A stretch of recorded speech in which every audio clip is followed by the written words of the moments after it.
Message is being broadcast by the Department of Defense of the Republic. At 2 a.m. Eastern Standard Time, multiple unidentified objects were confirmed to have entered Earth's atmosphere. Discovery Houston, 20 seconds to LOS T-Drift.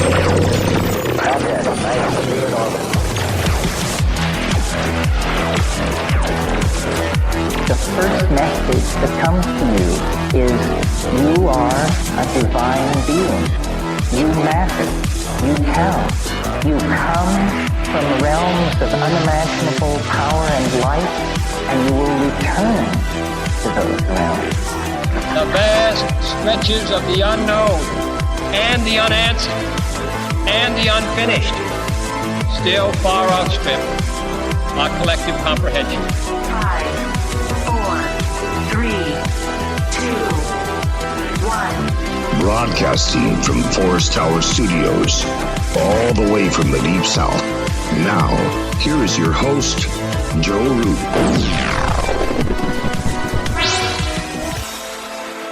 Welcome back to Lighting the Void. It is Tuesday night, the 24th, and we are broadcasting from the great American South. I'm Joe Roop, and this is Lighting the Void, your voice for verity in this insane realm of polarity. The website is lightingthevoid.com, and the moon is waxing almost full onto midnight, so make sure you fire up your chakras, sync both hemispheres of your brain together, and shoot your magical beam of light through your third eye tonight with us as we peer into the void on our search for truth. The call-in number is 1-800-588-0335, 1-800-588-0335. We are live on KTLK Digital Broadcasting, The Fringe FM, TalkStream Live, TuneIn, Spreaker, iTunes Radio, all those wonderful places. And the call to listen line, of course, is 701-719-3971. Tonight, the great Jordan Maxwell joins us here for the second time on Lighting the Void. I've also interviewed him on Spaced Out Saturday, but there is no need to explain why tonight is going to be informative and compelling. And this is one of those shows where we really try to get down to the truth. And I believe I've said this before, and I hope it's not going out of style, but Jordan Maxwell has been truth-seeking and researching before it was cool. Before any of us thought it was cool. It's a big fad now. But this man has been doing it for a while. And I'm always super impressed by his research, by his knowledge, and by the stuff that he admits that he has no clue about, but he's trying to get answers to. And that's what I love about the guy. I think it's going to be a great show tonight. I mean, when you come to the questions like, who am I? Why am I here? What's going on? What is consciousness? What's this whole thing about? I believe Jordan is trying to get to the answers, and I believe he's probably closer than most of us. Tomorrow night, David Adair joins us. He's going to be on here. And then Lisa Galarno, I hope I don't say her name wrong. I've been trying to figure out how to pronounce that. I'm going to have to email her and find out. But that's going to be on Thursday night. Great lineup this week. I want to say thank you all who supported the show and donated. Awesome show with Mary DeCina last night. Got a bunch of great feedback regarding that show. Sorry, I had something in my throat. And there was, I did not expect that show last night. So I'm just happy. It's going to be a great week. And this show, real quick, is brought to you by Audible.com. So you can get you a free trial, 30-day free trial to get you an audiobook, any audiobook you want on any subject matter there is. Audibletrial.com/LTV radio. Go check that out. Grab you a t-shirt. Follow, like, subscribe. Everything is Lighting the Void. Twitter, YouTube, Facebook. Give us a follow. If you message me, I'll do my best to message you back.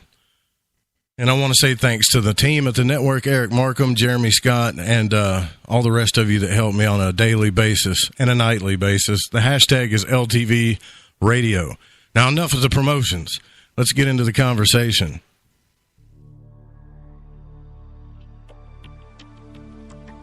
Jordan Maxwell continues as a preeminent researcher and independent scholar in the field of occult and religious philosophy. His interest in these subjects began as far back as 1959. He served for 3.5 years as the religion editor of Truth Seeker magazine, America's oldest free thought journal since 1873. His work exploring the hidden foundations of Western religions and secret societies creates enthusiastic responses from audiences around the world. He has conducted dozens of intensive seminars, hosted his own radio talk show, guested on more than 600 radio shows, and written, produced, and appeared in numerous television shows and documentaries, including a 2-hour special for the CBS TV network, as well as the internationally acclaimed 5-part Ancient Mystery series, all devoted to understanding ancient religions and their pervasive influence on world affairs today. His work on the subject of secret societies, both ancient and modern, and their symbols has fascinated audiences around the world for decades. Now, considering the rapidly moving events of today and the very real part hidden religious agendas play in our modern world today, he feels these controversial subjects are not only interesting to explore, but too important to ignore.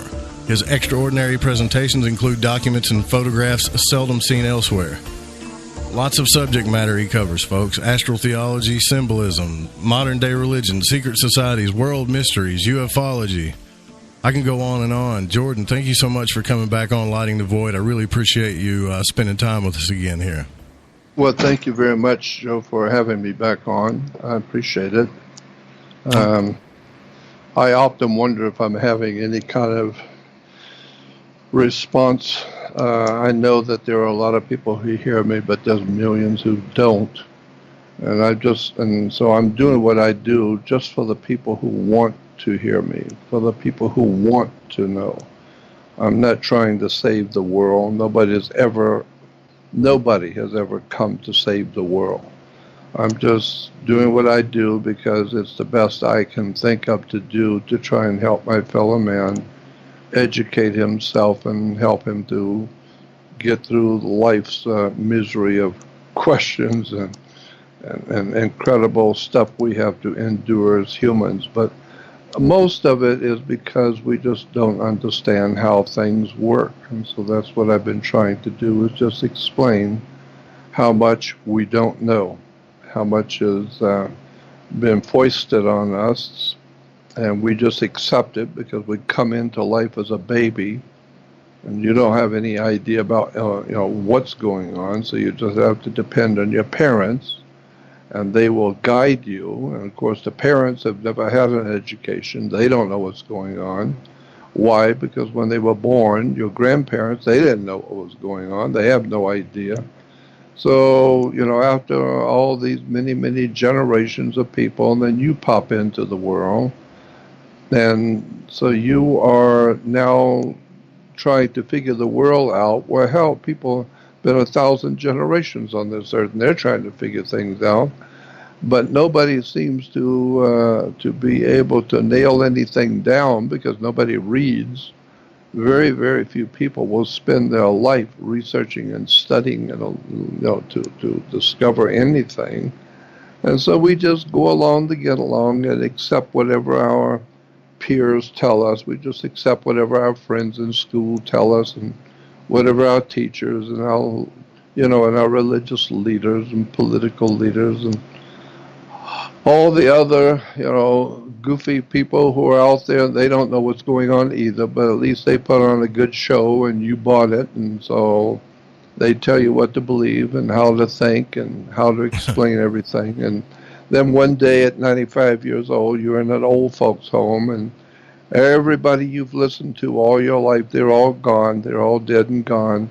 And here you are in an old folks home, and you don't know nothing. You've never read nothing. You don't understand anything.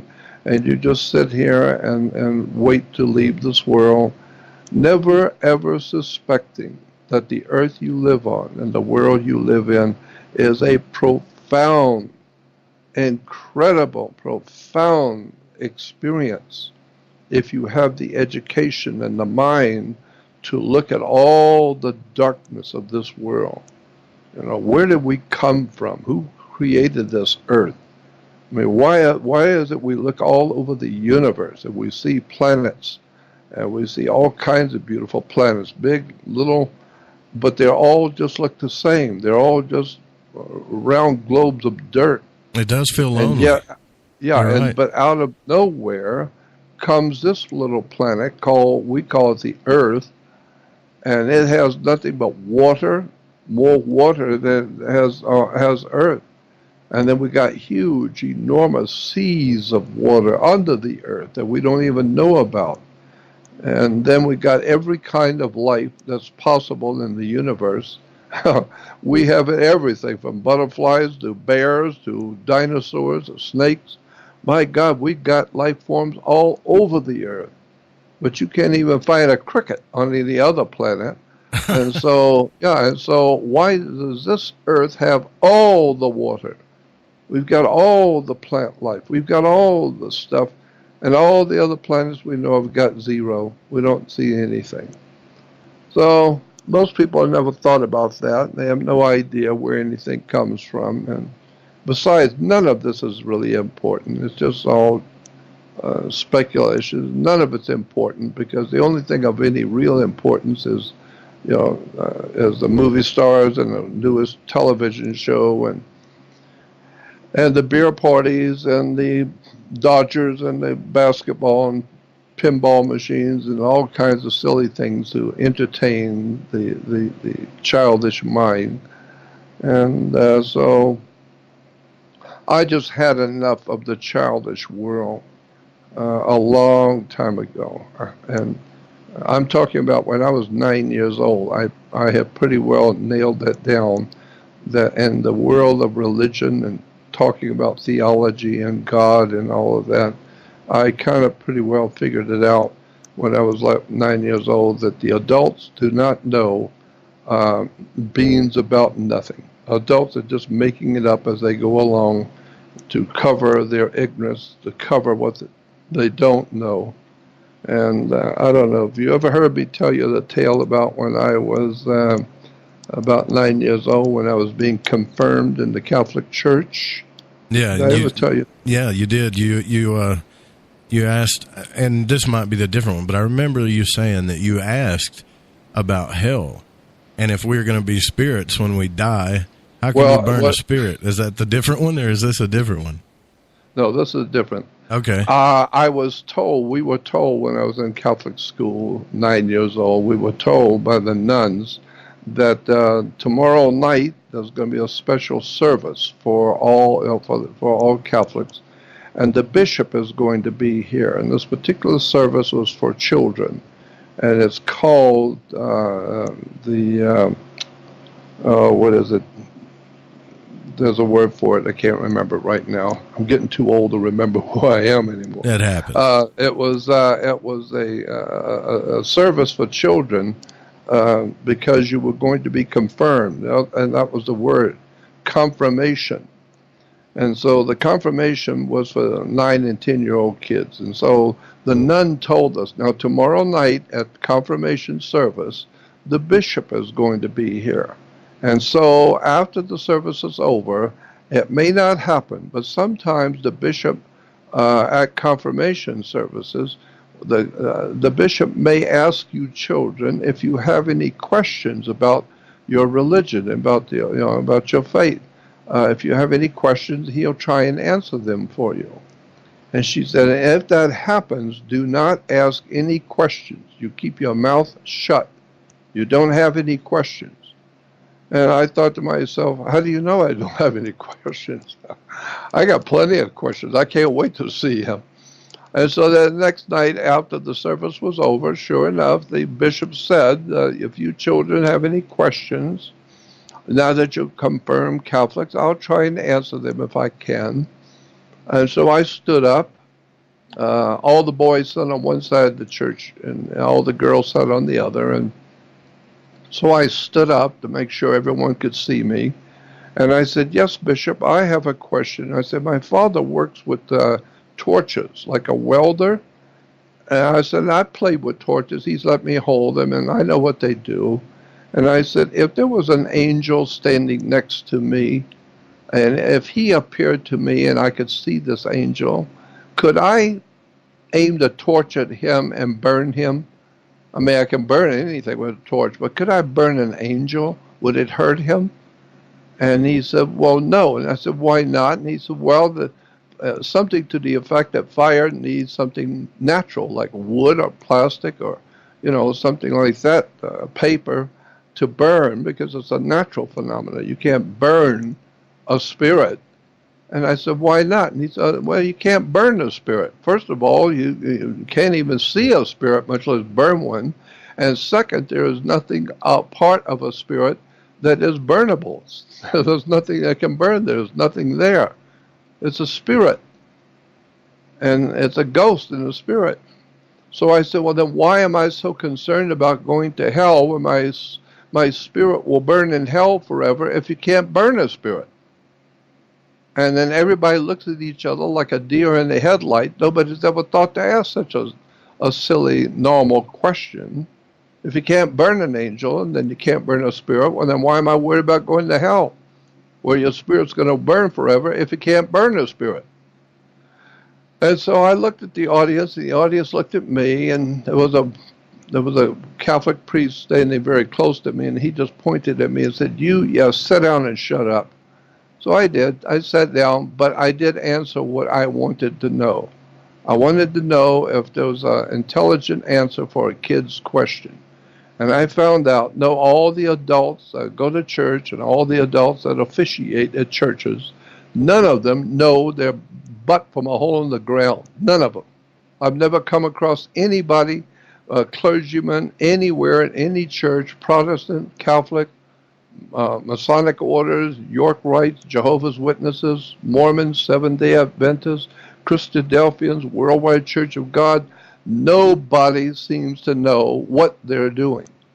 Nobody seems to have nailed anything down, and that's why Christians are referred to as believers. You go to a new church and they ask you, you're a Christian? Yes, I'm a Christian. How long have you been a believer? And then they got books called The Believer's House of Faith and The Believer's This and The Believer's That. And I've often wondered, why are you called believers? Well, now I know. It's because you don't know anything.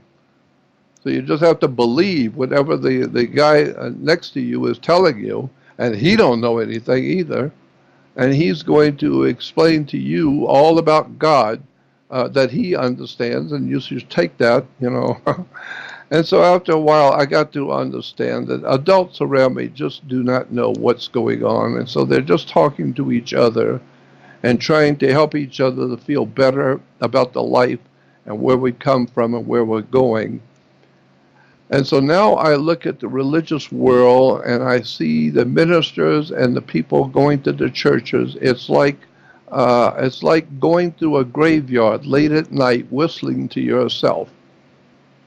That's what church is like, going through a graveyard late at night whistling, because it makes you feel better. Everything's going to be just fine. Nobody's going to get you. And you're going through the graveyard whistling to make yourself, to self-assure yourself that everything is fine and you'll be home and nobody will get you. And so therefore you believe everything is fine. You don't know anything. And so it occurred to me at a very early age. Adults are filled with lies, deception, and they learn their lies from other adults who raised them. And their adults, their children, their parents didn't know what was going on, and their grandparents who, they learned from, they didn't know anything. Great-grandparents didn't know anything. And so today we have 7.5 billion people today that are like old Christmas tree lights. Half of them don't work and the rest are not that bright. And consequently, we are being misled in every department, in government, banking, commerce, law, education, Every possible institution is being led by people, adults who don't know they're behind from a hole in the ground. They don't know what they're talking about. Cops will tell you all about the law, and then when you go read it, it doesn't say that at all. Or what's even worse is that you go into court and you've got all the laws printed, and there it is in black and white, and you read it to the court, and the judge will tell you, I don't care about that, just sit down and shut up. So the courts don't mean anything about law because they don't care about law. And the judges don't care about the law. All they care about is they're getting paid to do their job, and their job is to keep you quiet and submission to make sure you're in compliance. And so I've watched the whole world go to hell on color TV for many years, but I started talking about how much people don't know back in 1959. That's when I was 19 years old, and it began to occur to me after all my experiences in childhood, growing up, all the things I had seen and experienced. I pretty well at 19 had it nailed down in my mind. I'm not about to. It was just my feeling. I don't want to get married. I don't want to have a beautiful home. I don't want to go on big vacations. I don't want to live high. I'm going to dedicate myself to one thing, poverty, to having nothing. I want to read and study every day, all day long. I want to investigate what I want to investigate. I want to study the subjects that are interesting to me. And nobody else in town knows what I'm talking about, and I don't care because I'm only interested in what I'm interested in. So I grew up that way from 19 years old, and I'm almost 78 today. I've always been concerned with all sorts of subjects that most people don't even know exist. I have no idea in the world what the implications of their ignorance really is. In all fairness, a lot of us know a lot about these things now because of your work. It's all over the web, millions of views, millions, thousands of views. We all know what's going on now. The problem is we don't know who's doing it. Yep, I know. Well, it's true. Because back in 1960, I was giving lectures in mom and pop bookstores and little Christian bookstores and libraries. I'd print up flyers for a lecture I was giving. I'd print up about 100 of them. I'd spend about a week roaming around towns, putting the little flyers up that I was going to be speaking at this little bookstore, this library room or whatever. And I'd get about 20 or 30 people there, and I would talk just off the top of my head and show them pictures of what I was talking about secret societies, the Knights Templars, how the Masonic orders work, the secret symbols in Washington, D.C., the banking institutions of the world, how they work, and what these symbols mean, and the colors, and all the different dark stuff going on behind world of religion and government. And so I fell somehow or another.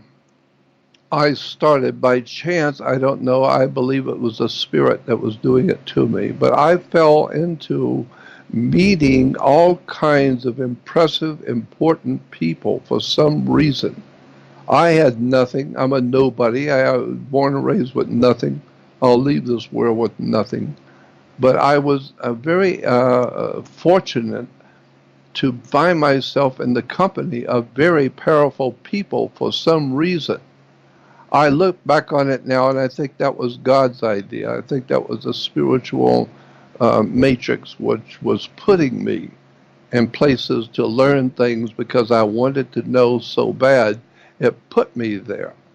And so I began to have experiences that were so extraordinary. Meeting people, they would tell me things about my life and about life in general. And it's been one hell of a journey for the past 60 years of my life. 59 years I've been doing what I do. And like you said, yeah, today it's all over. Well, I know. I've had so many invitations in Hollywood to participate in videos and movies and National Treasure 2. They wanted me to have a cameo appearance in the movie. I turned it down.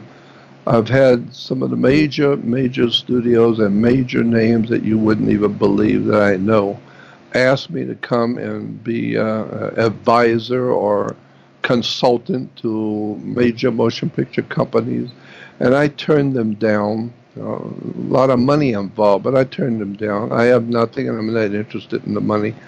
And so I turned them down because I don't feel qualified. I don't feel important. I just feel like I am, just a normal man that's fascinated with all the dark stuff that people don't know. And so that's what I do. That's why I'm here. And yeah, now we see a lot of the stuff I've been talking about over the years. Because, you know, I used to do, I don't know if I told you this, but I used to do a lot of slide presentations many years ago, back in the 70s and early 80s. I used to go to motion picture sound stages, motion picture studios, and give lectures to whoever was there. And they would, you know, some of the people on the inside would leave a permit for me at the gate to come in, and I'd come in with the slide projector and a bunch of slides and documents that I photocopied for everybody. And I'd go into these studios in the evening. There wouldn't be anybody there of any real importance, but there would be camera people and stage hands and other, you know, and just generally the working class people. And they'd set up a screen for me, and I would talk about the secret societies of the Illuminati and how they worked in the world communist movement and the world fascists, and how the Nazis were connected directly to Russia behind the scenes.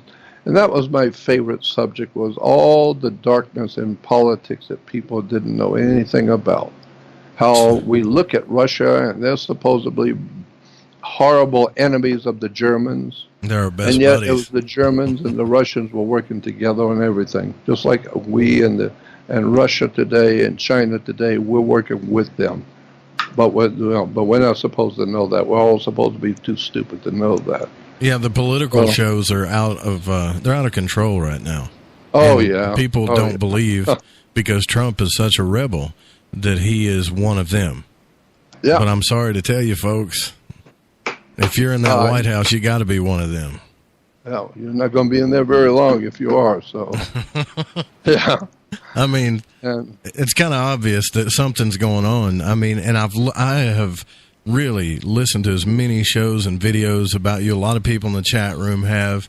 And what I've noticed, Jordan, is it seems to, we got to go to break here in a second, but it seems to me that you, as you were going on this journey, you kept having encounters with, I guess you could say, either strange and odd beings or criminals, or just more stuff kept happening to you as you went along.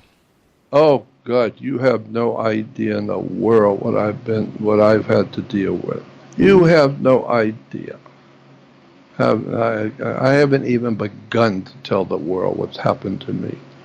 But I've had over and over and over for years, people coming in and saying, oh, that was terrible, that we heard this and that happened to you. Oh, that was terrible. Let us help you. We want to help you. And so I let them come into my private life, and I tell them private things about me. And then they turn around, and before I know it, they've stole my bank account. They stole my clothes. They stole everything I owned. They took everything I've worked for and left me for dead with nothing, and starving on the street with nothing. Right now, for the past 29 years, since 1989, I'm homeless. I don't have a home. I don't have a family. I got nothing. Zero. My wife left me. I have no children. I have no background. I have nothing. Zero, nothing. And the reason why is because I've never seen myself as important. I just do what I do and try and help my fellow man to educate himself, and that's all I do. And I've spent my whole life pursuing knowledge. And now I find out at 78 years old that while I was pursuing knowledge, everybody else was on skateboards and going to ball games and having a good time. And then they grow up and go into business and making a lot of money. And I'm still just going to the universities and seminary libraries and reading and studying and talking to all the experts behind, that people don't even know exist. And so today I got what I wanted. I wanted to know. I wanted knowledge and wisdom and understanding. But I had to pay a price for it. So I paid the price of having nothing today. No family, no background, no credit cards, no checking book, no zero, nothing. I'm living in a place where right now I'm living with a friend who's given me a room to live in because I have no home. I don't have any place to live. And so, but I do have dear friends who care about me, who know me. And so they give me a place to live and help me to stay alive and do what I do. But I'm telling you, if you want to know a little something about if you want to know a little information about some subject, well, just look in the encyclopedia or dictionary and read what you can. Talk to other people you think that might know. Or if you want to know, actually, you want to know, I want to know more. I want to get deeper into the subject. Well, okay, then you can buy some special books and read and go on the web and listen to lectures on that subject. No, I really want to know the whole subject. Okay, well, then you can join a university, go to college, and, it's going to cost you a lot of money to go to college. But yeah. And so the bottom line is that you're going to get what you pay for. If you want to know something, you're going to pay a little bit. You want to know more, you're going to pay more. You want to know the real truth, well, you're going to wish to hell you'd have never been born. Well, it sounds like you're going to end up at 78 years old with nothing. Sounds like you paid a lot for it. And we're going to talk about some of this truth when we get back, guys. Jordan Maxwell's with us. We'll be right back. Don't go anywhere.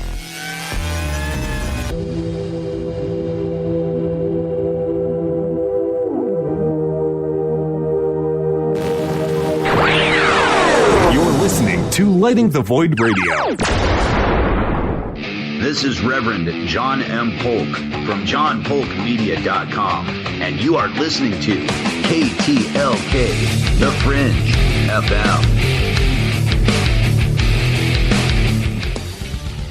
The Fringe FM has some of the best shows in paranormal, like Lighting the Void, The Paranormal Code, Into the Paranormal, The Secret Teachings, and so much more. Yeah, baby! We're live every night with hours of live original programming. Plus, we air some of the best shows in this genre, and we're not afraid to tell it like it is. I want the truth! Check us out at thefringe.fm. Follow The Fringe FM on Facebook and Twitter at The Fringe FM. So, you love talk radio? Then you'll love TalkStreamLive.com. TalkStream Live is always on, 24/7, with the best streaming talk shows. Find your favorite talkers and discover some new ones. It's free, readily available online or on mobile with any smartphone or tablet. Finding your favorite talk shows all in one place has gotten a whole lot easier. Just go to TalkStreamLive.com. Be sure to download the free apps from Google Play or the iTunes App Store. This is Reverend John M. Polk from johnpolkmedia.com, and you can listen to my show, The Quantum Hologram Matrix, every Thursday night. ETs, UFOs, metaphysics, the paranormal, and more are some of the many topics we will cover on The Quantum Hologram Matrix. Make sure you bring your higher concentric multidimensional selves. That's every Thursday night, 5 p.m. Pacific, right here on The Fringe FM. Ew, yuck. They're unhealthy. Bugs. I hate bugs. Our home is clean, but occasionally bugs show up. Well, I found something that is tougher than bugs. Orange Guard. From contact, it kills bugs. Plus, Orange Guard kills hidden bugs and keeps new bugs away for weeks. The ingredients in Orange Guard are on the FDA generally regarded as safe list, so Orange Guard may be used around food, humans, and pets. It comes with a 30-day money-back guarantee. Orange Guard, available at orangeguard.com and Ace Hardware. Hey, it's Grace. Can we talk about something serious for a minute? Your age. Getting old has its perks. But remember, being a few years younger, You know, your hair was thicker, you didn't have so many wrinkles, that extra weight wasn't haunting you, and you just felt better. Well, we can't turn back the clocks and go back 10 or 15 years, but you can start feeling and looking 10 or 15 years younger with Nature's Youth RSF. It's a doctor-formulated daily supplement that helps your body maintain its peak performance and fight the aging process. Imagine sleeping better, looking better, and feeling better. See how Nature's Youth RSF has helped thousands of people just like you at naturesyouth.com. naturesyouth.com. Imagine how it will feel when your family and friends are asking you what you did to look so good. Your secret will be Nature's Youth RSF. It's time to start looking better and feeling better. Learn more and order your Nature's Youth RSF at naturesyouth.com. That's naturesyouth.com. That's naturesyouth.com. Yahoy there. This is Gigi from Shift Happens. And holy shit, you're listening to KTLK, The Fringe FM. Hey, don't you dare turn that stupid music. The truth is out there. There's something out here. And so are we. KTLK Digital Broadcasting, The Fringe FM.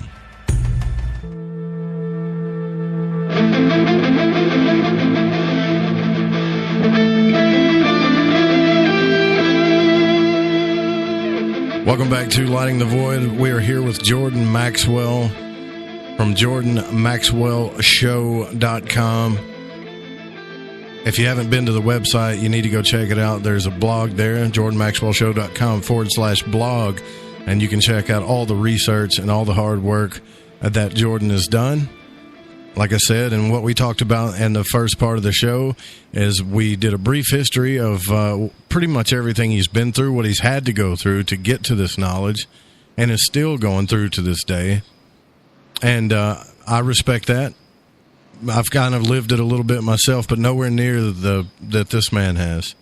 And, I was listening to another show, Jordan, and I'm big into reading, sacred text, Masonic stuff. I find it's beautiful teachings, but yet, why is it hidden? But anyways, you were talking about how a guy from the, Council of 33rd, which I'd never heard about, said that they were not only watching you, but they were protecting you and allowing you to do these things. And that's pretty much what I got from all that. That was kind of freaky to hear. Well, actually, that was not supposed to go out. And my dear friend who was recording me, that was recorded in Europe. I was in Europe at the time. And some people wanted to hear some of my personal experiences. And my dear friend, he had the camera and everything. So he said, well, let me videotape, all of this that you're going to talk about. So I talked for about, 2.5, 3 hours about some of my experiences. Well, I told him there was 2 or 3 experiences that I did not want ever to be played. You can play them after I leave this world. But while I'm still here, I don't want anyone to hear these stories. But I'll tell you. And he said, I won't put nothing out until you tell me. So I talked about some things that I did not want the world to hear. Unfortunately, he made a mistake, because he's a human. He made a mistake, and he put in a couple of the stories that I did not want. And I didn't know anything about it until months later, when it was out there and everybody in the world heard it. Then somebody asked me about, what happened? I heard this show, and you said this and that, and I thought to myself, my God, how did you know that? Oh, it's out there on the web. Everybody's hearing it. Oh, no. And so I called him, and he made a mistake. And I can't blame him, because we all make mistakes. But he put something out I did not want out there. Because I know the people who hate me and want to destroy my name, destroy my work, with belligerency and calling me names and trying to destroy my reputation, my name, and my work.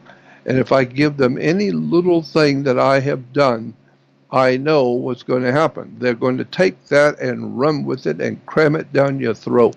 Jordan Maxwell said this, and that. I never said that. No, Jordan Maxwell did this and that, and he said this and that. No.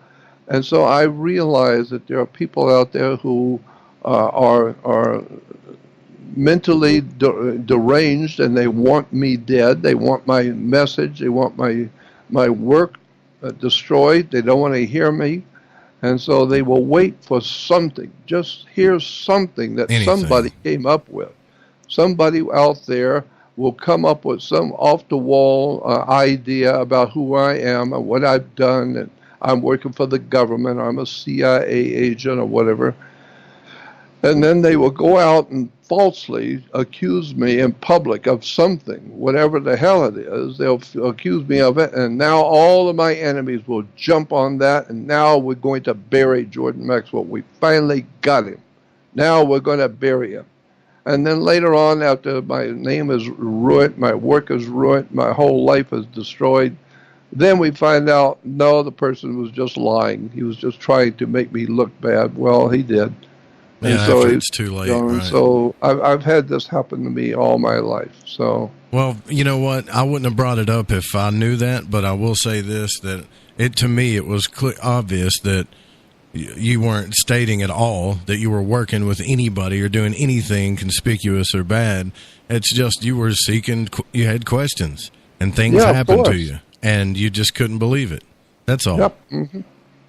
Did I ever tell you about my girlfriend I met when I was 19 years old? Yeah, you briefly told us about it. That you her dad had.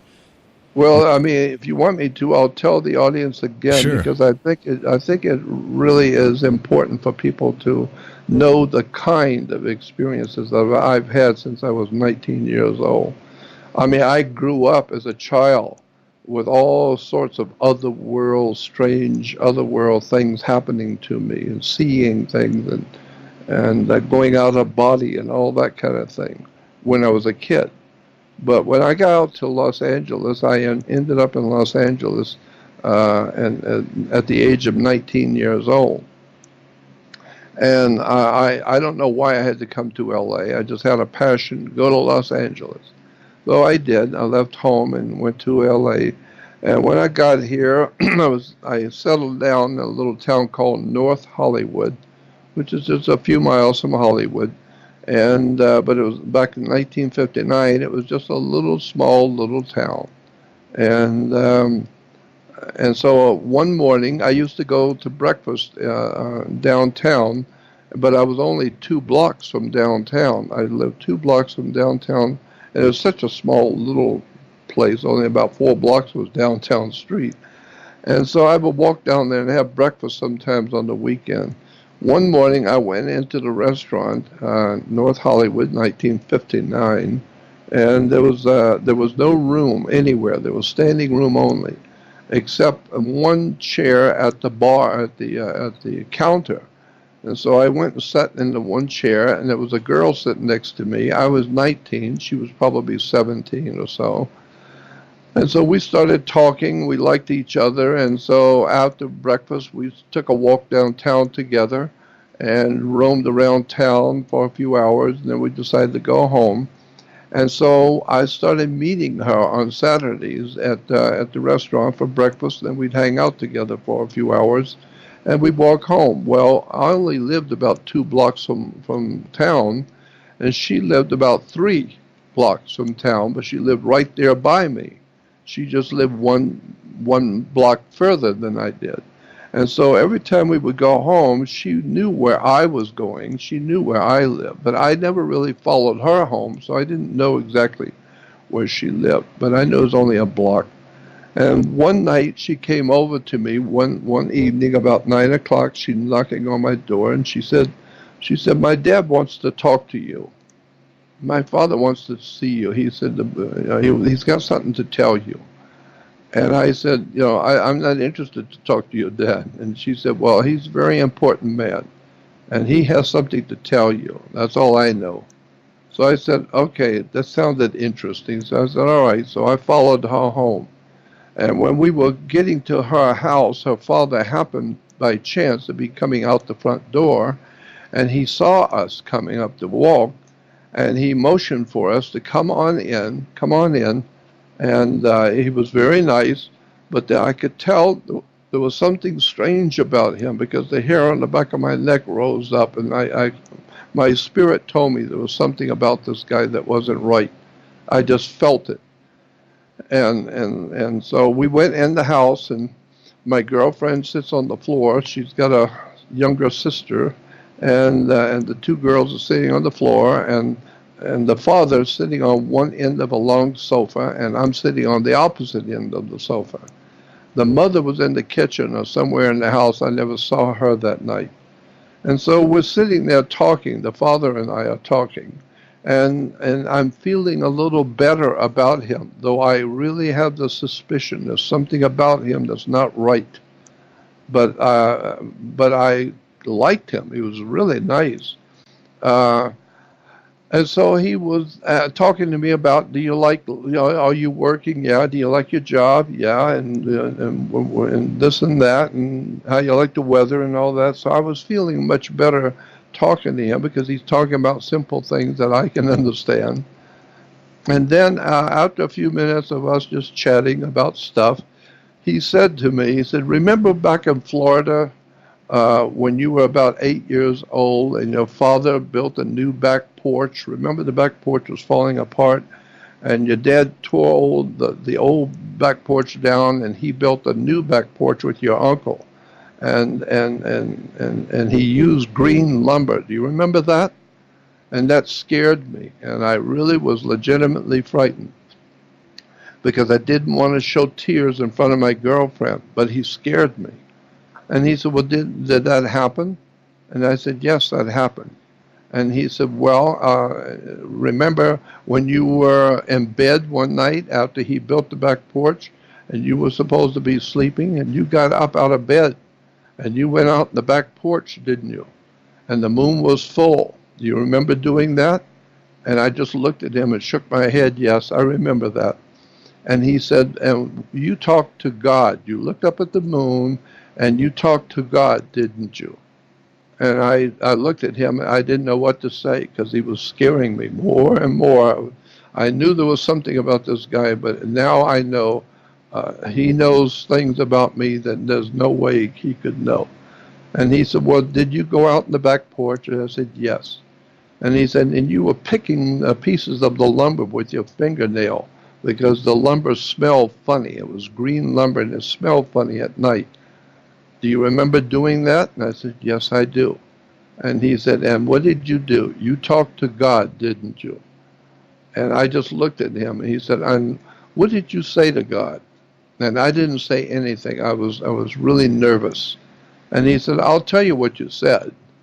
And he told me exactly what I said. He said, you told God that you wanted your life to have a meaning. You wanted to do something with your life that you have a life to live, to do something important. And then he looked at me and he said, is that what you said? And I said, yes, that's what I said. And he said, well, we heard you. Now, that's why you're here in California. Why did you come to Los Angeles? And I said, I don't know. I just had to come here. He said, that's right. We brought you here. And I looked at him. I said, who are you talking about? We. He said, did the things I tell you happen? Did they actually happen? Yes. Am I correct on what I said? Yes. Then how would I know that if I wasn't there?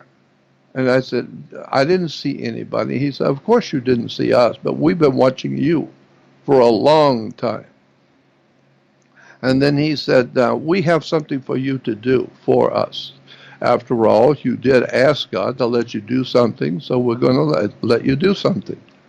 And he said, but it won't come to the last part of your life. We have something for you to do, but it won't happen to the very last part of your life, and we will decide what that will be. We'll decide when you want to do something for us.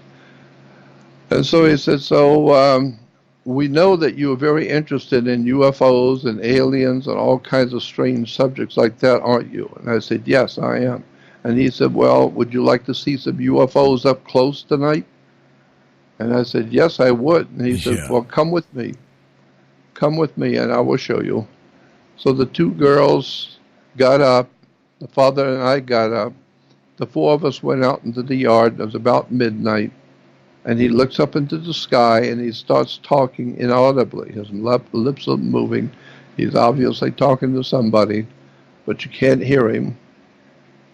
And he turned to me and said, they said they'll be here in about 1 minute. They're coming from southeast, from Griffith Park. They're coming this way, and they'll be here in a couple of moments. And I said, who are you talking about? He said, you said you wanted to see UFOs. Yeah. Well, then give me a minute. They'll be here in a moment. And sure enough, about a minute and a half to 2 minutes later, they showed up. There were 3 huge full moon size craft. I don't know what they were, but they were glowing different colors and making no sound whatsoever. And they came over the top of our house, where we were, his house, and they stopped right over the top of us. And they began. Their colors were changing, and it was an incredible array of beautiful colors on these 3 full moon-sized discs, making no sound. And I was just amazed at the beauty of this thing. And I looked at him, and he just smiled and said, they're beautiful, aren't they? And I said, oh, God, yes, they're beautiful. Who are they? And he said, well, that's us, and we brought you here. We have something for you to do. And then he said, he looks at, and the girls look at me, and I'm looking at them. And then he said, they said that they're going now, but they'll see you later. They're leaving. And they did. They started to move northward, and we watched them. It didn't take very long, and they were gone out of sight. And then he said, well, that's us, and you go home now. And he said, I'm going to give you a book to read, because I'm going to begin your event. I'm going to start you on your destiny tonight, and I'm going to start you on where you're going to go with your life. I have a book I want you to read, and then you come back and we'll talk later. And so he gave me a book. The name of the book was called The Complete Works of Charles Fort. And I took that book home. I was amazed and blown away by that book. Yeah, I read it since the last time you told me about it, Jordan. Yeah. And, it's not about, what I found out with Fort's work is, it isn't about what you know, just like you say. It's about what you don't know. And are you asking the right questions? Boy, you got that right. And Charles Fort could ask questions that would blow your mind. You're right. That's exactly right. But that got me started on the world of the occult, the unseen. The word occult simply means unseen. Doesn't mean anything evil. Look it up in the dictionary. Occult is something that's hidden. It's unseen. Well, all real knowledge and wisdom and real truth is hidden. It's hidden from you. You got to knock and it will be open, and seek and you will find, and ask and it will be given. Even the Bible says that God works in strange ways to keep things in secret. And it's in the pleasure of a king to find out the dark secrets of the Divine One, dark secrets of God. Well, I've been out there doing it for 60 years now. I'm telling you, I have found out some stuff that'll blow your mind. So I just try and help my fellow man to wake up to how much he really doesn't know about the world we live in. I believe that's in Isaiah, where he talks about that. Yeah. And not only does he say that, but here's what perplexes me, Jordan. In Isaiah, he talks about how he creates good and evil, and every way you can interpret that. I've heard people say, well, that's a different, no, that's what he says. In Greek, Hebrew, whatever you want to look at. I created the light, the dark, the good, and the evil. All of it. And well, I'm if you keeping think it hidden about from it you logically, too. Yeah, if you think about it logically, that's obvious. That's obvious. Right. God creates everything. Well, then what about the evil? Yeah, he created that too. Well, what about the black widow spiders and the boa constrictors and the snakes and the bats that drink blood, the blood drinking bats? What about all the horrible diseased creatures and animals that that are deadly? Well, God created them too. So God says, I created it all. I create the good, the evil, the bad. I create life. I create death. I cause wars. I cause death. I cause it all. I do it all, period. If it's in the universe, yeah, I did it. Right. And I believe the other verse was, and I will give you hidden treasures and secrets in dark places. So you'll know that I am the God of Israel. That's right. And I'm thinking, what? You know, like, okay, I do reference other books besides the Bible because I'm a researcher, but I think the more when people talk about aliens, I used to laugh and be like, yeah, God's an alien, and just croak out laughing, right? But now I can honestly say that could very well be true. Maybe not the God of the universe, but whatever created this thing could be an alien, you know? Yeah. Well, if you ask a 7 or 8 year old child, Christian child, do you believe in God? Yeah. Well, where is God? And they'll point out there. Well, you're pointing out there. Is that where God is? Yeah, God's out there. Do you believe in angels? Yeah. Well, where are the angels? Well, they're out there too. They're out there with God. Well, out there, if you're talking to some kid in the United States, if you're talking to some kid in China, that's on the other side of the earth, and he's pointing out there, then if God is out there, I got news for you. He's not from Texas. He's from out there, and that means it's extraterrestrial.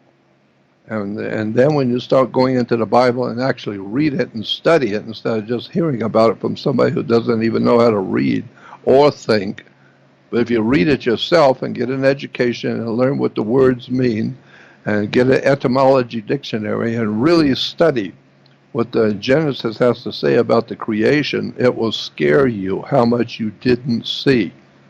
It will frighten you how much you didn't know that's in the Bible in front of you in your face, and you didn't see it. Why? Because you don't care. It's not important. You just want to feel holy, so you just thumb through the scriptures and go to the church, and it makes you feel good because it's like a Boy Scouts or a Girl Scouts, a campfire girls. It's just a little social arrangement to make you feel happy that you're around your friends. You don't know anything about God. You don't understand nothing about the universe. As a matter of fact, you don't know much about anything. And so therefore, you're just a believer. And so I found out a long time ago, I don't want to be a believer. I want to know. So I started dedicating and devoting my whole life to studying all the dark stuff. And my God, I had no idea in the world how deep the darkness goes in this world. Well, because of your work and people like yourself, there's a lot of theories out there now. There's the cabal, there's reptilians, there's avians, there's archons. I'm just curious, out of all of these things that people say, the darkness that's here, do you find that any of these theories are closer than the other? Well, first of all, I would say you have to study something for many years to know what I'm talking about. But when I hear people use the term Luciferian, that the Illuminati are Luciferians, and Lucifer is the devil and all that. Well, if you do some actual research, if you go to a seminary library, like they have some big ones in Los Angeles, I lived there for weeks and months on end, years on end. I was going to all these big seminary libraries and going through the encyclopedias and reference works of the encyclopedias of religion, Judaism, Christian, Catholic encyclopedias, and do the research on what the ancient and what the experts are breaking down the words and the etymology of words and where it came from and what it means. Then you will find that Lucifer has nothing whatsoever at all to do with the devil. People think Lucifer is another name for the devil. I'm sorry, it is not. And you will not hear anyone who is well educated, well informed, and well read talking about theology, and they will not tell you that Lucifer is the devil, because all the reference work that you can find, dictionaries and encyclopedias of the Bible and of religion, will tell you Lucifer has nothing whatsoever, period, to do with the devil. And then you begin to really do some research on Lucifer, and then you will find out that actually in the Bible, there's only one place the word Lucifer is found. And it's in the book of Isaiah 14:12 through 14. And then you find that the word Lucifer is actually, the reference works will tell you, is actually Jesus. Jesus himself said, I am Lucifer. It's in the book of Revelation 22:16. Go and read it. For the first time in your life, do something really strange and interesting. Read a book. Well, you answered a very huge question. Do you remember Bill Cooper, Jordan? Oh, of course. Bill Cooper and I were very good friends. I knew him. I used to do his radio shows. Sometimes we would go to seminars and events together. I knew him well. Great guy. He did his research too, just like you, right? And he would, but the one thing when he started his Mystery Teachings radio show, which I love, by the way, if you guys hadn't heard it, you should listen to it, and Jordan's old radio shows, is that it perplexed him because he was a Christian. He had that agenda, but I got Christian friends too, so I understand. But he admitted on air, I do not know why both Jesus and Lucifer are called the morning star. I don't understand it. And at least he was honest, and he admitted it.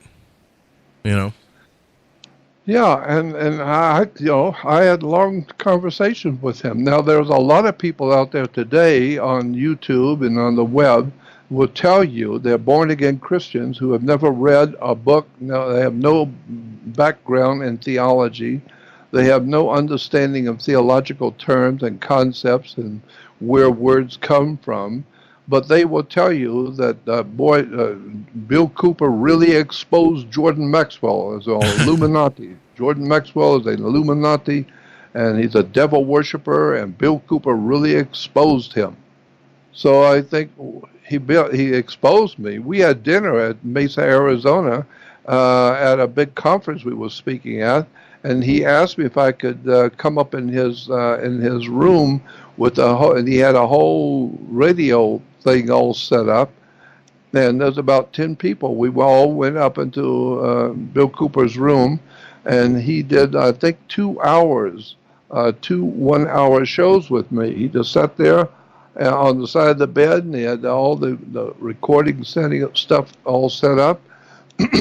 And I sat there and talked about Lucifer and talked about the word Lucifer and where it came from and what it meant and all of that. And then I hear later, boy, Bill Cooper really exposed Jordan Maxwell as a Luciferian. And you go back and listen and you think, what are you talking about? He asked me to explain what the word Lucifer meant. Where did it come from? I told him. And now people are saying, boy, Jordan Maxwell's a Luciferian. And Bill Cooper really exposed him. And I'm thinking to myself, you know what? People like that need to have their head examined. Listen to the interview yourself. Listen to it yourself and see if he exposed Jordan Maxwell. He didn't expose me. We were close friends.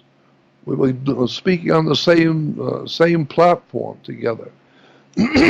So anyway, I mean, I've had enough of the ignorant, ill-informed, unread, dim-witted people who only because I am exposing their false religious beliefs and their ignorance and ill-informed stupidity that they have to reach out in an ad hominem attack on my name and my person and my family and my work. Well, let's just say, let's just do this real quick. They haven't been able to answer my charges of what I'm saying about history. They just call me a fool. Let's do this real quick. If everybody, all of you guys that believe in the court system, right? Let's take Jordan's work about what he's saying about Lucifer. And we're not even talking about well, I guess we could call this evidence circumstantial. But if the charge in court was, are they calling themselves the same thing? Are they representing themselves as the same thing? Is Lucifer misrepresented in religion big time? I believe Brother Maxwell would win that case in court. Yes, yeah. I know I would, because I have all the facts. I've been looking at it and studying it. I just didn't hear about it from somebody who went to church one day and heard that a preacher who has never read anything in his life and he happened to be the preacher because he was the only one there that was old enough to be a preacher, so he became the pastor of the church. And then you find out he doesn't know anything. He flunked it. He flunked out of school, and he's going to now tell you all about Jesus and all about the church. And where did he get it all from? Well, he read it. Somebody told him to read this book, and then you could be a preacher. And boy, when you find out what the real story in the Bible actually is, it's going to shock you. Things you've never heard before that the Bible is actually saying to you, and what religion really is, and where it came from. Where did I said this so many times. Yeah. People go to church and have no idea in the world where the word church actually comes from. They think they understand it. Oh, it's just a group of holy people going to talk about the Lord. No, I said, where did the word church come from? What is the etymology of the word church? Well, most people don't need to know because they're sure they know what it means. No, you don't know what it means. And you'll be shocked when you find out what it really means. And then we talk about how Jesus is the Christ and talk about Jesus Christ all day, but nobody seems to know where the word Christ comes from and what it actually is all about when you look at the etymology of the word Christ. And go back to the encyclopedias and dictionaries, Catholic Encyclopedia, Encyclopedia Judica, the Jewish Encyclopedia, and go into the seminary libraries and spend weeks and days and months and years in seminary libraries photocopying documents, reading, cross-referencing words, cross-referencing the etymology of terms and words in religion. My God, what a study that is. And that's why I say the people who are the teachers of religion today are absolutely shameful. Absolutely shameful. People in religion today are teaching the young people who come to know about God, and they're giving them some silly-ass story that was developed about 500 years ago in the Vatican in Europe that has nothing to do with first-century Christianity at all. I mean, the whole story of Christianity today is so far removed from original Christianity that you would not even believe how far they have slipped.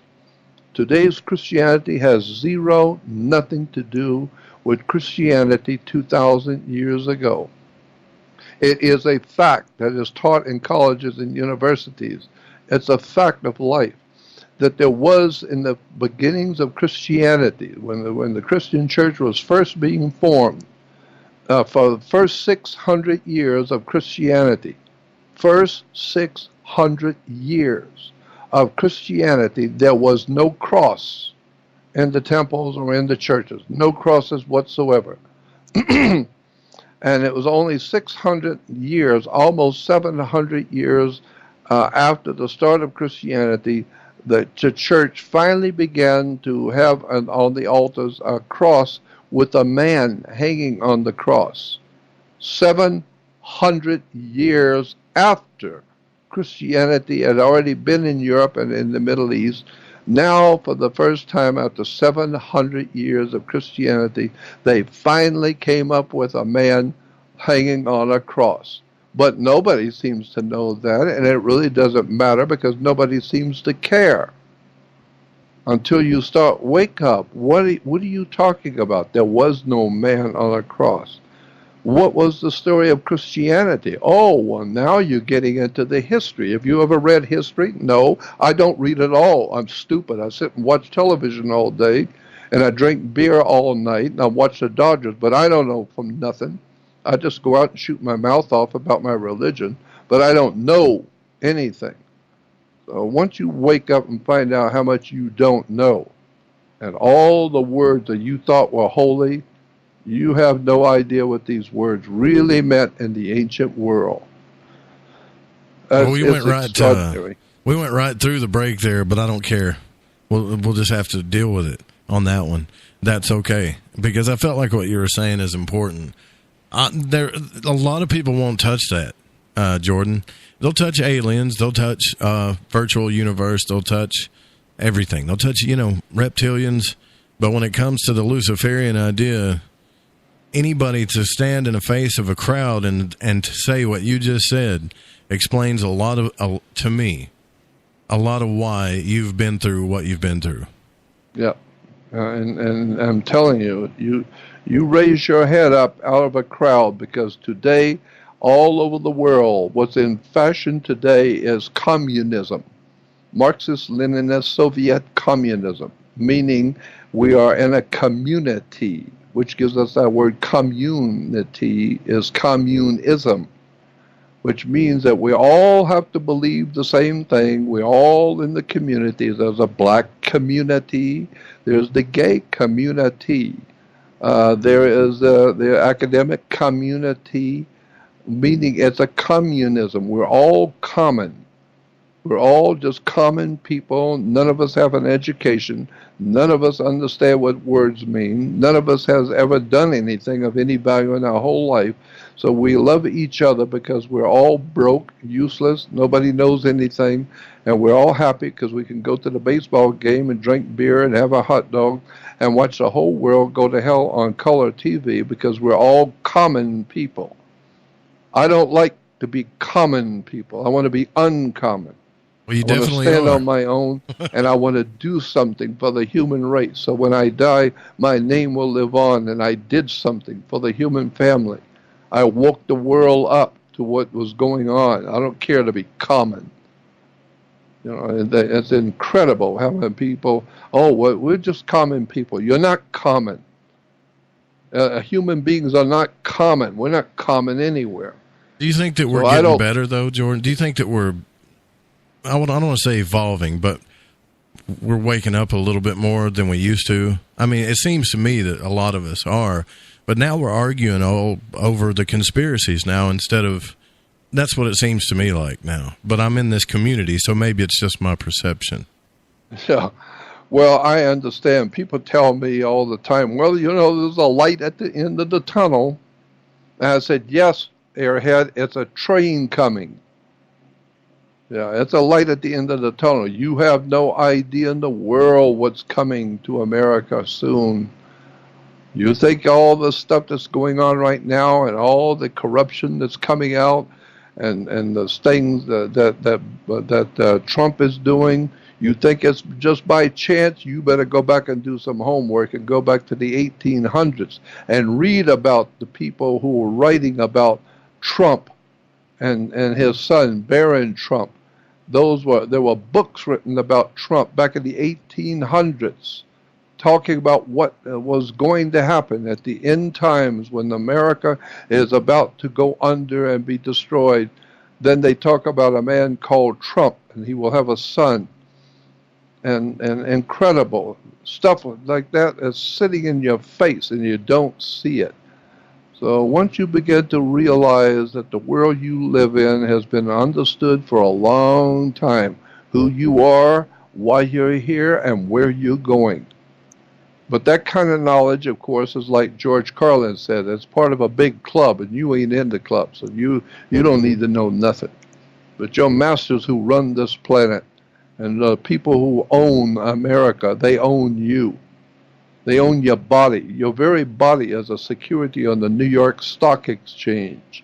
Did you know that your wife and your son and your brother and your husband, their lives, their very lives, their flesh and blood bodies are on the New York Stock Exchange? Did you know that? No, most people don't know that. Did you know how much the stock that contains your body? Do you know how much it's worth? How many millions of dollars you're worth on the New York Stock Exchange? Did you know anything about that? No. Why? Because you're ignorant, ill-informed, unread, and you're so full of beer and watching basketball that you didn't know that you were a multi-millionaire. You just didn't know it. Somebody else is selling your body. Incredible. And so, when you wake up and find out what's really going on in this country and how it actually works, it's an incredible story that you're not going to believe anyway. If somebody did show it to you, it's going to be hard to even believe that this was going on right in front of you all these years and you never saw it. So I don't know how to say this any other way than bluntly, but what do you say to people, Jordan, that say, wow, Jordan Maxwell, you're saying that you're smart and we're all ignorant. Is that what you're saying? No, I'm saying that the whole entire world, the Bible says, the world of mankind is lying in the power of the evil one, the devil. God says, my people are dying from a lack of knowledge. The Apostle Paul says in the Bible, the Apostle Paul said, have I become your enemy because I tell you the truth? The scriptures are filled with admonitions from God and from the leaders of Christianity saying the people are dying from a lack of knowledge. They have no knowledge. They cannot do anything. They don't understand anything, so they're going to be raped and plundered and used and manipulated, and you're never going to be able to figure out who your enemy is or how they're destroying your life, your morals, your family, your marriage.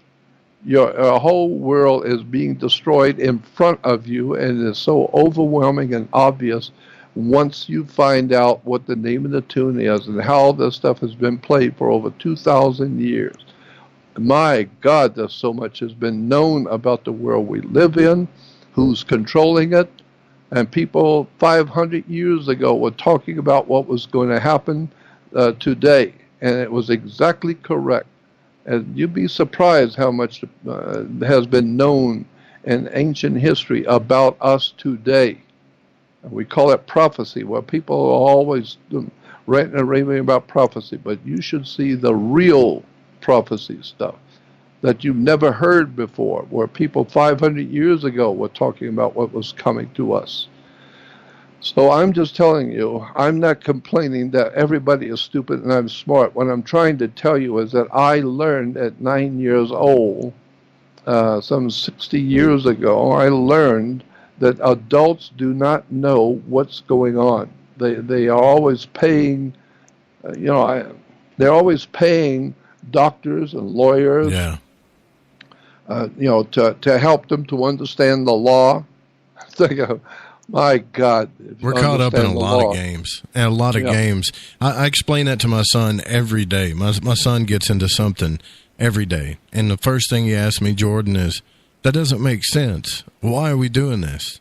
Or why this or why that? And what I got to tell him is, what my dad used to say is, that's the way it is. But what I'm telling you, son, is I know it don't make sense. But here's what's going to happen.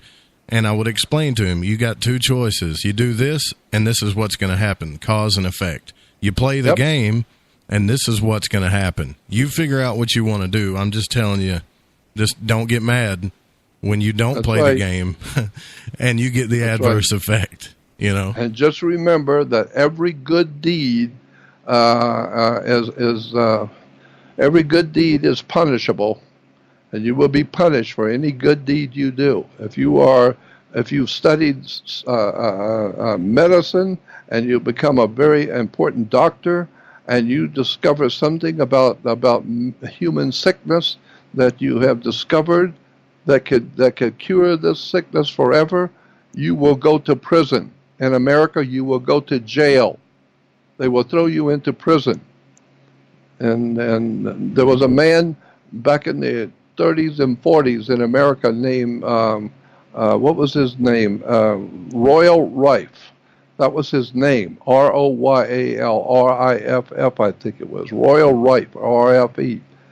Royal Rife was a ordinary man, just like anybody else. He was just an ordinary man who was actually brilliant.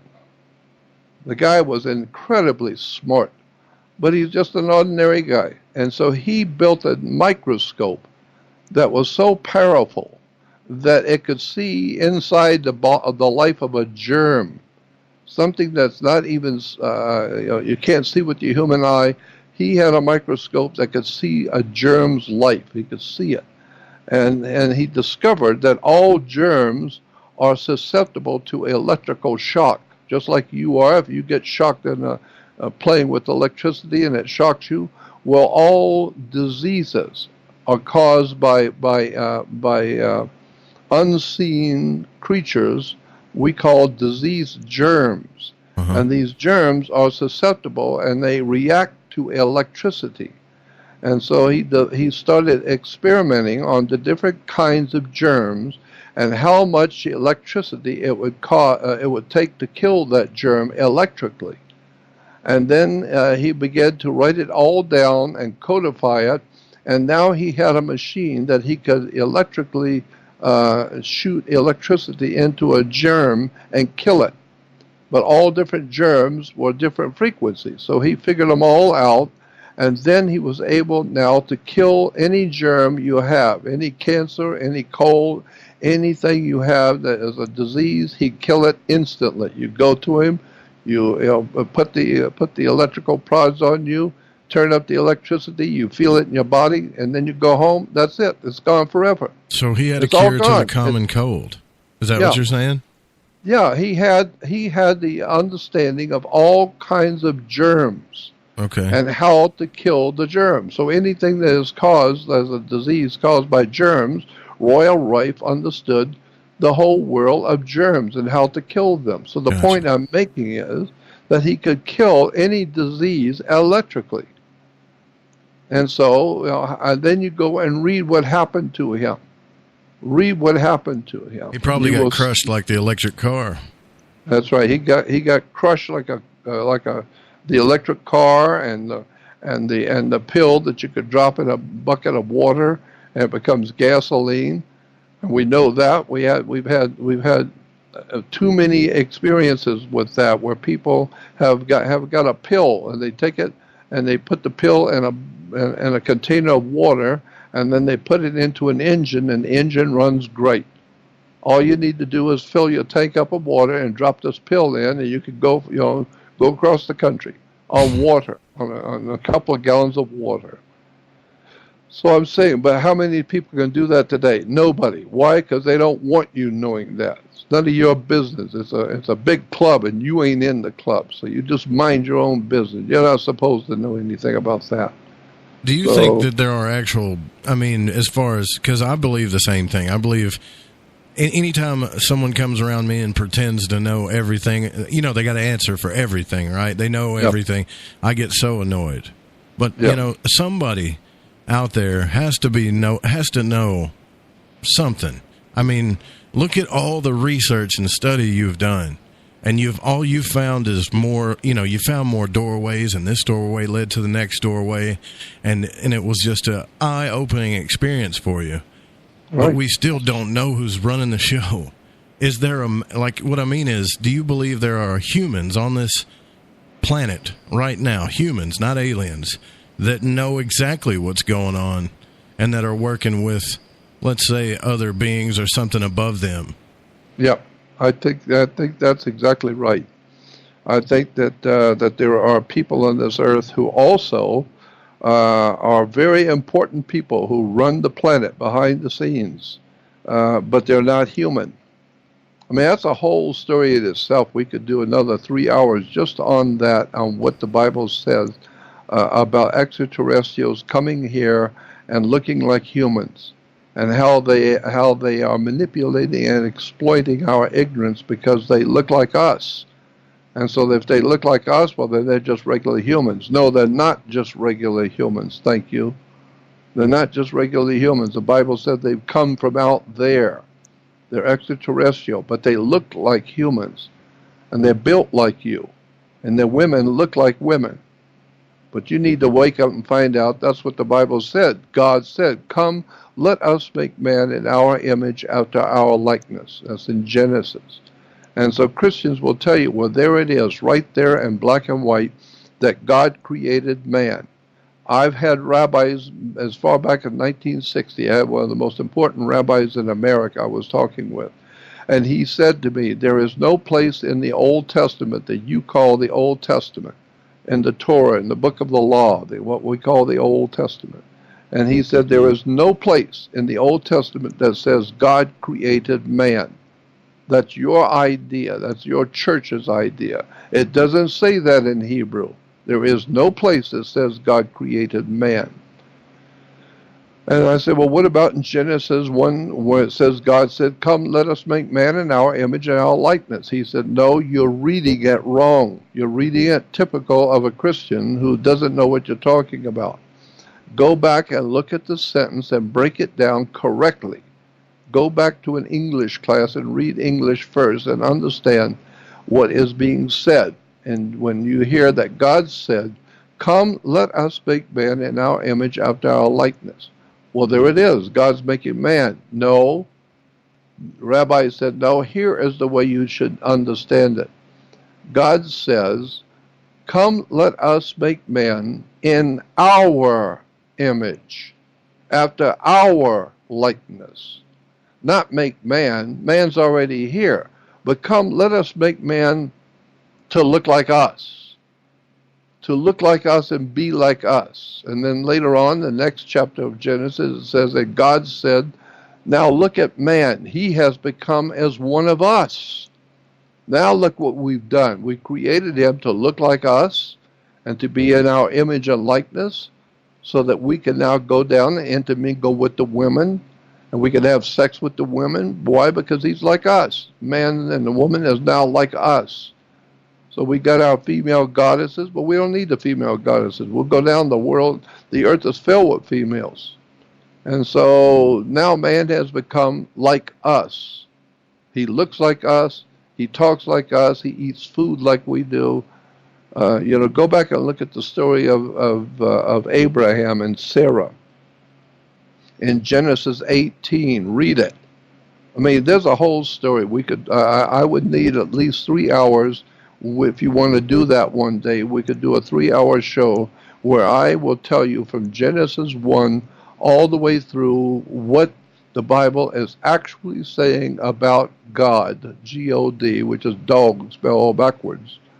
What the Bible is actually saying, the etymology of the words, where the story has come from. And once you begin to see the actual real story, it has no relations to anything you've ever heard before.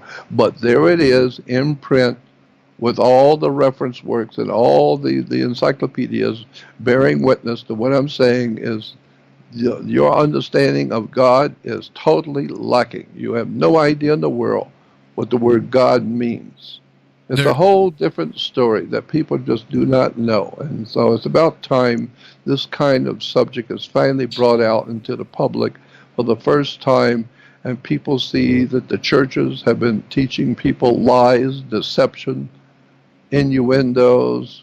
It's incredible how much we have licked up from the trough of religion and government today. We've licked up all of these stories, never realizing there's nothing to these stories. They've all been dreamt up during the Middle Ages and sold to us.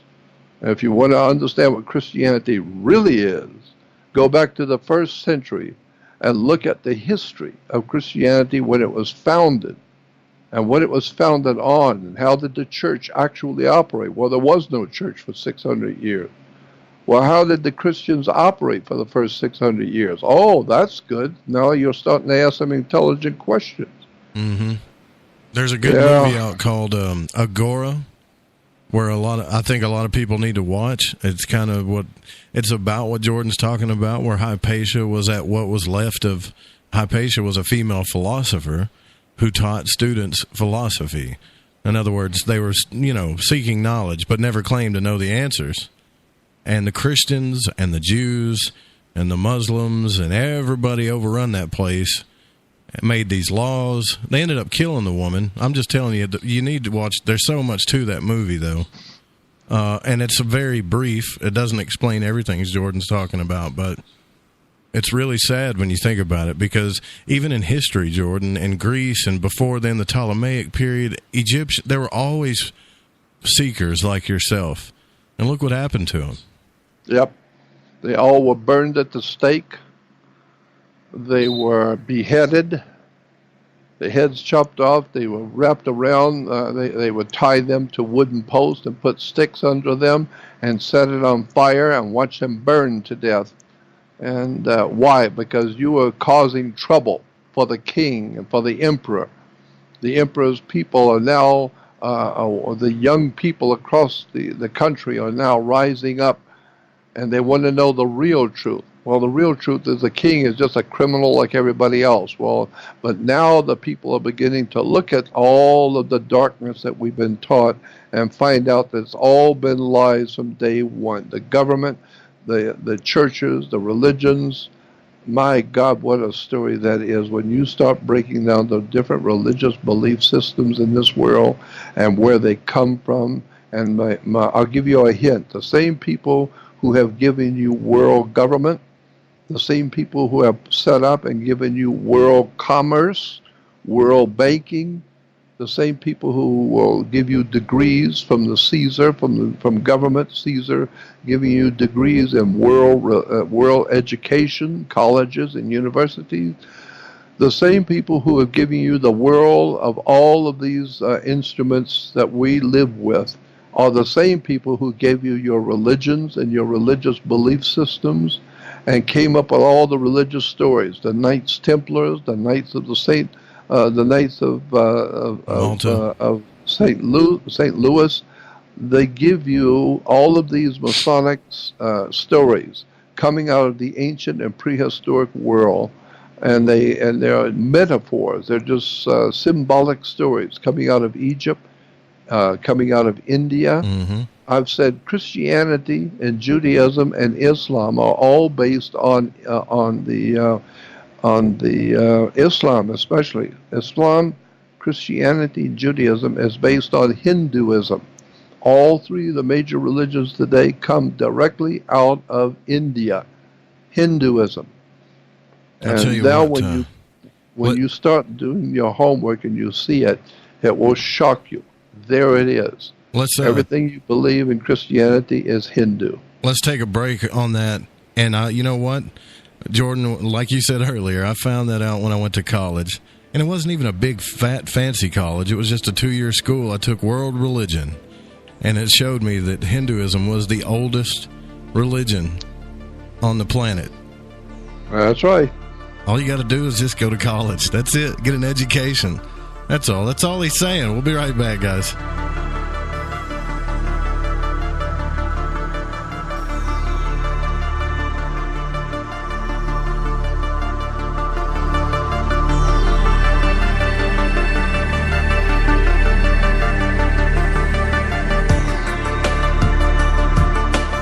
So, you love talk radio? Then you'll love TalkStreamLive.com. TalkStream Live is always on, 24/7 with the best streaming talk shows. Find your favorite talkers and discover some new ones. It's free, readily available online or on mobile with any smartphone or tablet. Finding your favorite talk shows all in one place has gotten a whole lot easier. Just go to TalkStreamLive.com. Be sure to download the free apps from Google Play or the iTunes App Store. What's up? This is James Cruz. You listen to KTLK The Fringe FM. This is Mary Ellen Popick of the Sanctuary for Mind, Body, and Spirit.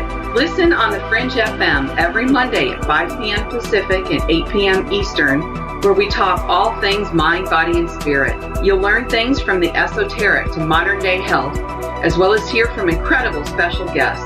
There will be something for everyone each week, so don't miss it. That's every Monday night, 5 p.m. Pacific and 8 p.m. Eastern, live right here on the Fringe FM. See you there. Hey, it's Grace. Can we talk about something serious for a minute? Your age. Getting old has its perks. But remember, being a few years younger, you know, your hair was thicker, you didn't have so many wrinkles, that extra weight wasn't haunting you, and you just felt better. Well, we can't turn back the clocks and go back 10 or 15 years, but you can start feeling and looking 10 or 15 years younger with Nature's Youth RSF. It's a doctor-formulated daily supplement that helps your body maintain its peak performance and fight the aging process. Imagine sleeping better, looking better, and feeling better. See how Nature's Youth RSF has helped thousands of people just like you at nature'syouth.com. nature'syouth.com. Imagine how it will feel when your family and friends are asking you what you did to look so good. Your secret will be Nature's Youth RSF. It's time to start looking better and feeling better. Learn more and order your Nature's Youth RSF at nature'syouth.com. That's nature'syouth.com. That's naturesyouth.com. Want to know what's on The Fringe FM? Check out our schedule at thefringe.fm. Hi, this is Ryan Gable, host of the Secret Teachings radio show. If you are interested in ancient knowledge and hidden mysteries, as well as a unique and balanced perspective on conspiracies, symbols, and the occult, then join me every Saturday, Sunday, and Wednesday at 1 p.m. Pacific Standard Time, 4 p.m. Eastern, right here on The Fringe FM. Shipping and processing, return postage extra, auto ship and other terms apply. Ladies, here's a number that could really scare you. It scares me. 46. That's 46 million women who suffer from hair loss. That's more than 1 in 3 of us. If your hair is shedding, breaking, thinning, even falling out, you need to do something about it now because it will get worse. Some of the hair you lose will never grow back, so you can't afford to wait any longer. Here's the good news. Keranique, the #1 women's hair regrowth system in America and bestseller at Ulta stores nationwide that's clinically proven to thicken, strengthen, and repair hair, is letting 1 million women try Keranique risk-free through this special radio offer. Just dial *243 on your mobile phone to try Keranique risk-free for a full 30 days. You don't have to accept hair loss. You can take control to reverse hair loss and grow back your hair. Just dial *243 right now to start regrowing the thicker, fuller hair you love. Dial *243 to try Keranique for yourself risk-free. Hurry, this offer will not last long. Dial * and the number 243. Dial *243. How you doing today, guys? This is Garrett Lee. And this is Randy Warner. From the Healers and Hellraisers podcast. A podcast about people. You're going to hear stories from the enlightening to the frightening. Told by those who lived it. Listen right here on The Fringe FM. Wednesdays at 5 p.m. Pacific, 8 p.m. Eastern. And on The Fringe Free-For-All, right here on The Fringe FM. We've heard your feedback loud and clear. You called it out, and now we're answering. All new live programming, 5 nights a week. Always remember, The Fringe FM is for you, the listener, and we appreciate your feedback. Keep the feedback coming. You can email us at talkback@thefringe.fm, call the station at 501-777-5631, or send us a message on Facebook at The Fringe FM. My name is David. I suffered from MS, or multiple sclerosis symptoms, since 1986. For years, doctors tried to help, but didn't give me any real hope. I tried almost everything. I was afraid this was my future, but I did not give up hope. 8 years ago, a healthcare worker told me about Regenistem. I called Regenistem. Regenistem explained how stem cells worked. No promises, just a simple explanation of the science. They treated me with respect and understood my journey. For the first time, I felt hope. Now I can jog and snow ski once again. It's been amazing. I have been symptom-free of multiple sclerosis for 8 years. I have learned that stem cell therapy has a broad range of medical therapy, from COPD to chronic pain and diabetic neuropathy. It's an amazing therapy. If you want to talk about your chronic pain or your chronic symptoms, call Regenistem today. Call 305-224-1858. That's 305-224-1858. 305-224-1858. Hey, Fringe FM listeners. Did you know that when you're on the road with limited data or no Wi-Fi available, you can still listen to every minute of the Fringe FM by calling 701-719-3971. No smartphone app or internet needed. Saves your data plan and no extra cost if you have unlimited minutes. Call 701-719-3971. That's 701-719-3971. Listen to the Fringe FM on any phone, anytime, anywhere. This is Cortana from Shift Happens, telling you to pour a glass and park your ass because you're listening to KTLK, The Fringe FM. Shifthead.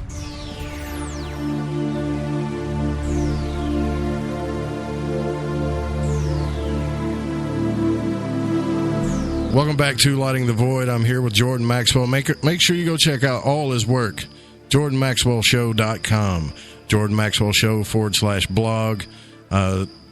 Fascinating work. Thank you so much, Jordan. I know you're going to be here with us for another 20 minutes or so, and then a friend of mine, and you've been on his show too, Ryan Gable, is going to come on in the third hour with us. So I from the Secret Teachings. There's a question in the chat that I really wanted to ask, and it's a guy that follows you, Jordan. He said he's been following you for a long time. His name is Will. And he asked, he said, can Jordan talk about, grays and archons and reptilians? And he claims this Will guy, he's a good guy. He says he's a Christian. And he's kind of upset about that we're just talking bashing Christianity. And I don't think, and I'll let Jordan say this, I don't think he's saying Jesus was a bad guy. But I'll let you explain it, Jordan. I don't want to put words in your mouth. Well, I think, first of all, I think the words which are attributed to Jesus in the New Testament are brilliant and beautiful and profoundly spiritual insight, human insight. The words are extraordinary. I have the highest of respect for God. So people want to say I'm atheist and I don't believe in God. No, I don't need to believe in God. I know there's a God. I know that there's a great spiritual presence in the universe, but I understand it intellectually. I have looked at the words, gone back 5,000 to 6,000 years in history to see what the ancient people said about the divine presence of a higher knowledge and higher technology in this universe that men have called God. And God is simply the word dog spelled backwards. And if you take the word evil, E-V-I-L, and put a D in front of it, like David, put a D in front of evil, it becomes devil. And you take an O out of good, and it becomes God. God is good, and devil is evil. Words, but you understand that words are this is what we live by. Humans live by words. And so all day long, you've got people who have never studied any subject. They don't know anything about the subject, and they're telling you what they think. And so if you are foolish enough to go along with what they say, they think, well, here's what I see about God. And you say, oh, well, that sounds interesting. So that's what I believe. Then you find out, yeah, but the guy you talked to, he didn't have enough brains to pour pee out of a boot. This guy's got no background, no understanding of the words, terms, the concepts, the belief systems of the ancient world. He has nothing, no background in the etymology of religion and words, and he just told you about God because he's the minister in your church, and you buy into it, and you never realize how much you didn't know. In the ancient Greek world, in the ancient Greek language, God is T-H-E-O, Theo. And so there are many Greek men with the name Theo. God in Greek is T-H-E. So if I were working for the President of the United States, and you're working for another man, and we're sitting in a bar talking, and you say, well, I work for this man. And I say, I work for the man. The meaning the top man. So he's not a man, he's the man. And so the, T-H-E, is a name for God in the Greek world. So T-H-E is a word for God. All right, so in the ancient world, the Greeks would go to what they called a theater. A theater is a God show. And so they would go to an open air theater, a Greek theater, and they would go and they would sit and listen to plays. Then the Greeks would put on these plays and shows, and they would have different people playing good and evil, and dark and kings and all kinds of strange people, and how they reacted with each other. And so the audience in ancient Greece would go to a theater, which was a God show. And they would tell you about God and what you should do, what you should not do, how you should live, your morals, your ethics, your scruples. And they would teach you about godly things. And so today you have a church, which is a theater. It's a God show. You go into the show, you pay the money, and they give you a sandwich and whatever, and then the minister comes out, and everybody rises like you do in a courtroom.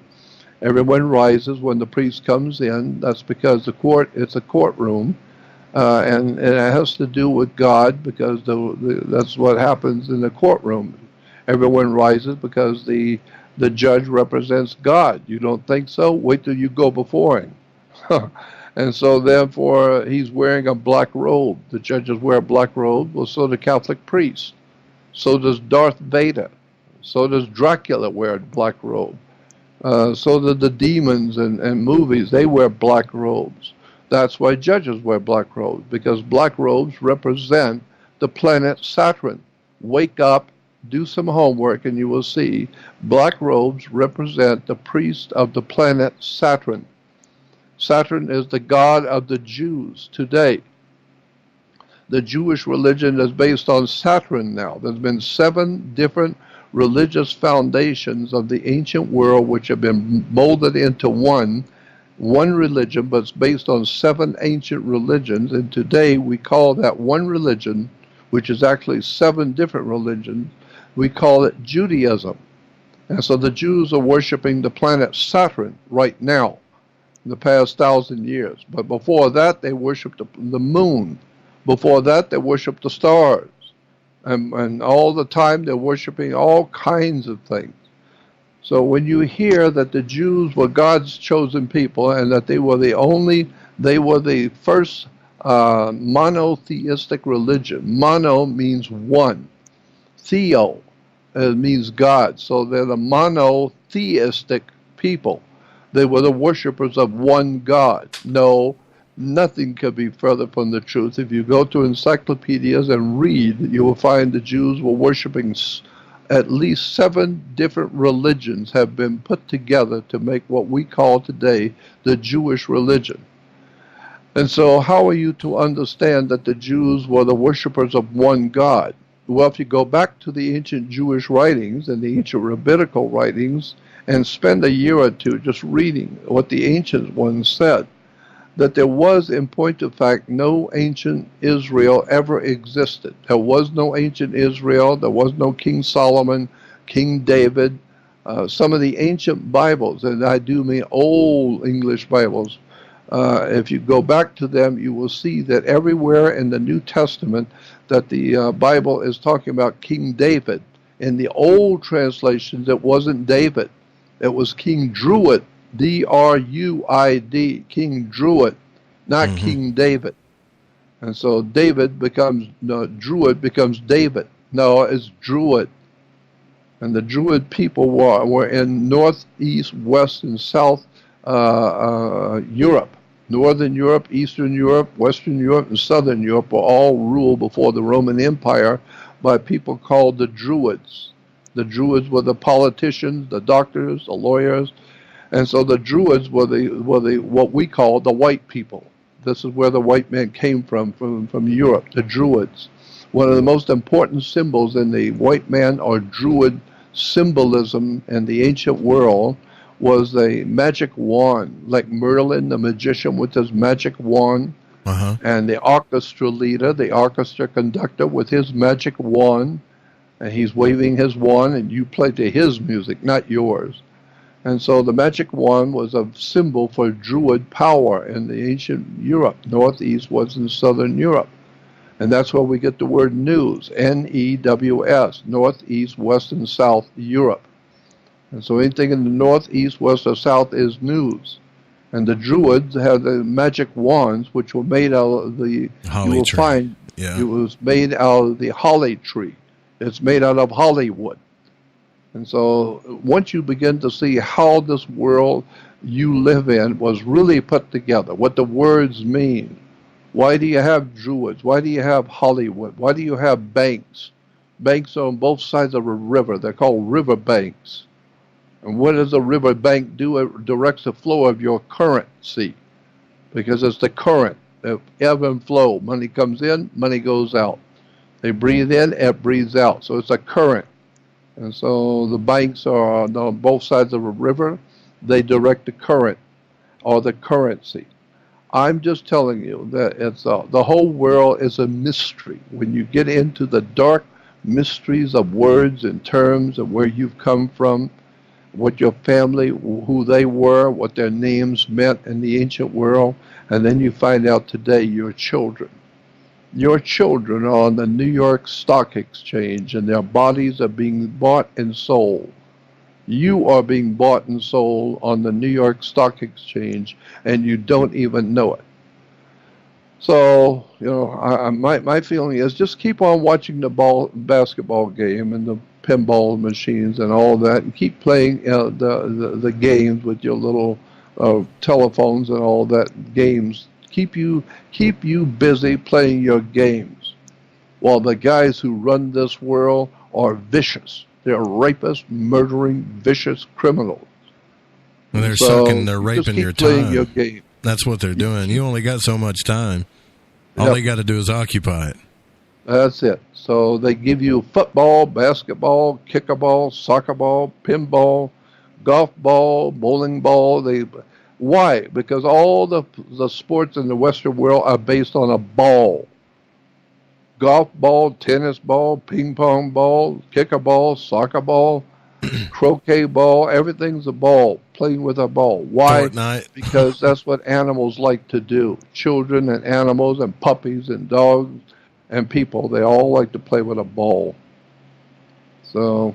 Well, I did talk to Lon Malo Duquette, who wrote a book on Solomonic magic, and he said, before I wrote this book, I wanted to go out and do a little history for the forward of my book. So he did a lot of studying, he told me, on the show, to try to find the history of Solomon and King David and all that stuff, and come to find out, it doesn't exist. That's what he said. They never have existed. They never have existed. And there was no ancient Israel. Israel never existed. Israel and the history of Israel is an AD religion. There was nothing in BC of Israel ever, period. Zero. Nothing. So there was no ancient Israel. There was no King David or King Saul or or Abraham and Isaac and Jacob. None of those people ever lived. It's just a story. So what do you think that they're trying to hide from us, Jordan? Is there something about us that they don't, whatever they are, whoever they are, that they don't want us to know? Because that's what I feel. I feel like there's something that we can do, or some type of potential we haven't tapped into yet, that maybe they just don't want us to know about. That's exactly right. The people who are running this planet, they have already got it set up. They have the stock market set up, their media set up with newspapers, magazines, television. They have everything set up. It's been working for 1,000 years. We go back to during the Reformation and during the transformation of Europe, where they were setting up printing presses and putting together new things called churches and religious idols and gods and universities. And today, if you go to college, you don't know that the word college comes from the Roman collegia. A Roman collegia was where we get the word today, college. So you're going to send your kids to college. If you had a brain, you'd be dangerous. College comes from a Roman Latin Catholic word. Your government is a Roman Catholic Jesuit institution in Washington, D.C. Rome is an ancient Roman government. We call it the United States. My God, look at the history books and find out where did Caesar rule Rome, the Roman Empire from? Well, Caesar ruled the Roman Empire from Rome. But what was the seat of his power? Well, the seat of his power was on something called Capitoline Hill. And so Caesar would go up on Capitoline Hill, read it in a dictionary, encyclopedia. So today we still have Rome up on the hill. And so Caesar goes up on the hill, and he's going to participate in running the empire because he represents the Senate and the people of Rome up on the hill, Capitoline Hill or Capitol Hill. And we still have the Senate today up on the hill, Caesar. So we got people like Obama, who believes himself to be Tiberius Caesar, Emperor of the universe. Right. And then you see all these people who think they're pronounced presidents. No, they are God. They are the incarnation of the living, divine God of the creation of the world. Until somebody blows their head off or kick their ass out. And so, that's what happens. They'll shoot him in the head, like they did with Caesar. The Senate finally had enough of Caesar talking about how he was God and he created the universe and all that crap, so they just stabbed him. the Senate turned on him and stabbed him and killed him themselves. And so today we still have up on the hill with the Senate, the Roman Senate is as corrupt as it's ever been. Give the people bread and circuses and keep them busy fighting each other. My God, how far gone the human family is. You could talk for 8 hours and tell people how the world works, but they don't care.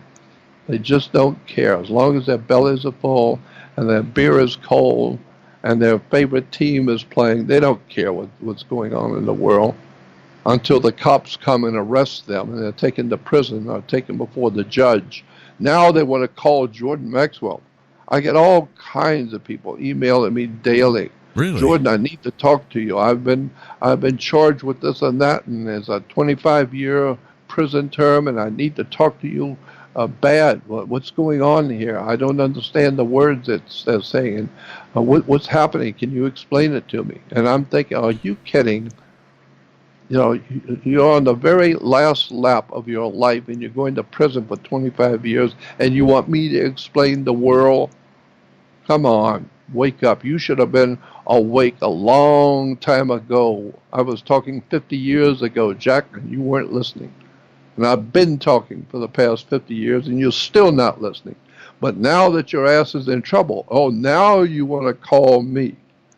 You know, get Jordan on the phone and find out what's going on. Well, I got news for you. I'm too old now. I'm 78 years old. I'm not going to be here much longer. You should have come to me a long time ago when I was young. I could spend all day talking to you for nothing for free. This is what I do. I talk for free everywhere. I'm not making anything. I'm broke. Really? I live on Social Security of $700 a month in somebody else's home, in somebody else's bedroom. Well, because how I can have we support you? I mean that from the bottom of my heart. If people want to help you and support you, how can they do that?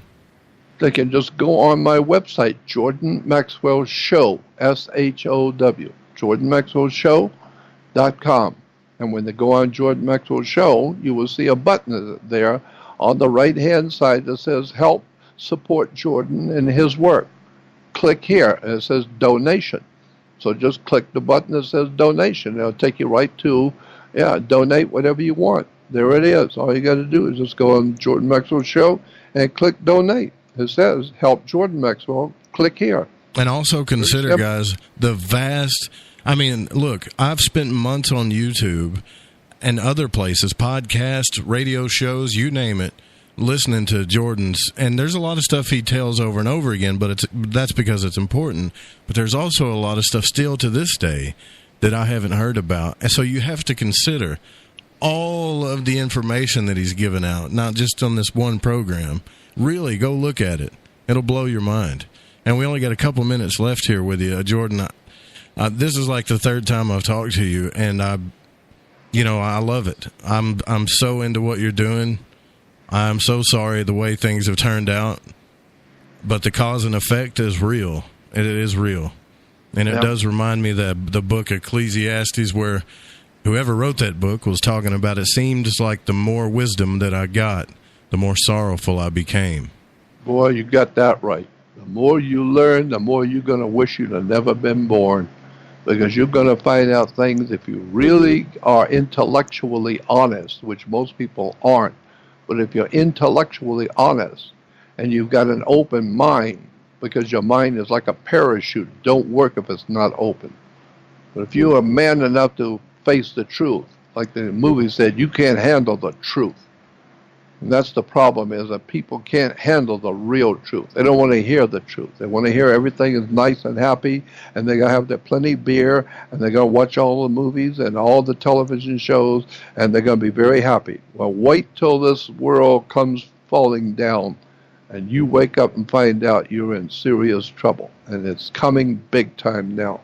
This country is in very, very serious trouble. I got an idea. You better wake up and be prepared for it, because America is going under quickly. I want to propose this to you on air, Jordan, and you don't have to do it because I know you've been through a lot. But what if we, me and a couple of other hosts, did like a telethon for you live on the air? You don't even have to be here. Would you call it the Jordan Maxwell Telethon? I think that would be sensational. And then just be prepared to hear all of the really dark, dirty stuff. Yeah. I mean, the real dirty, the sexual stuff that you didn't know was going on in churches and religion.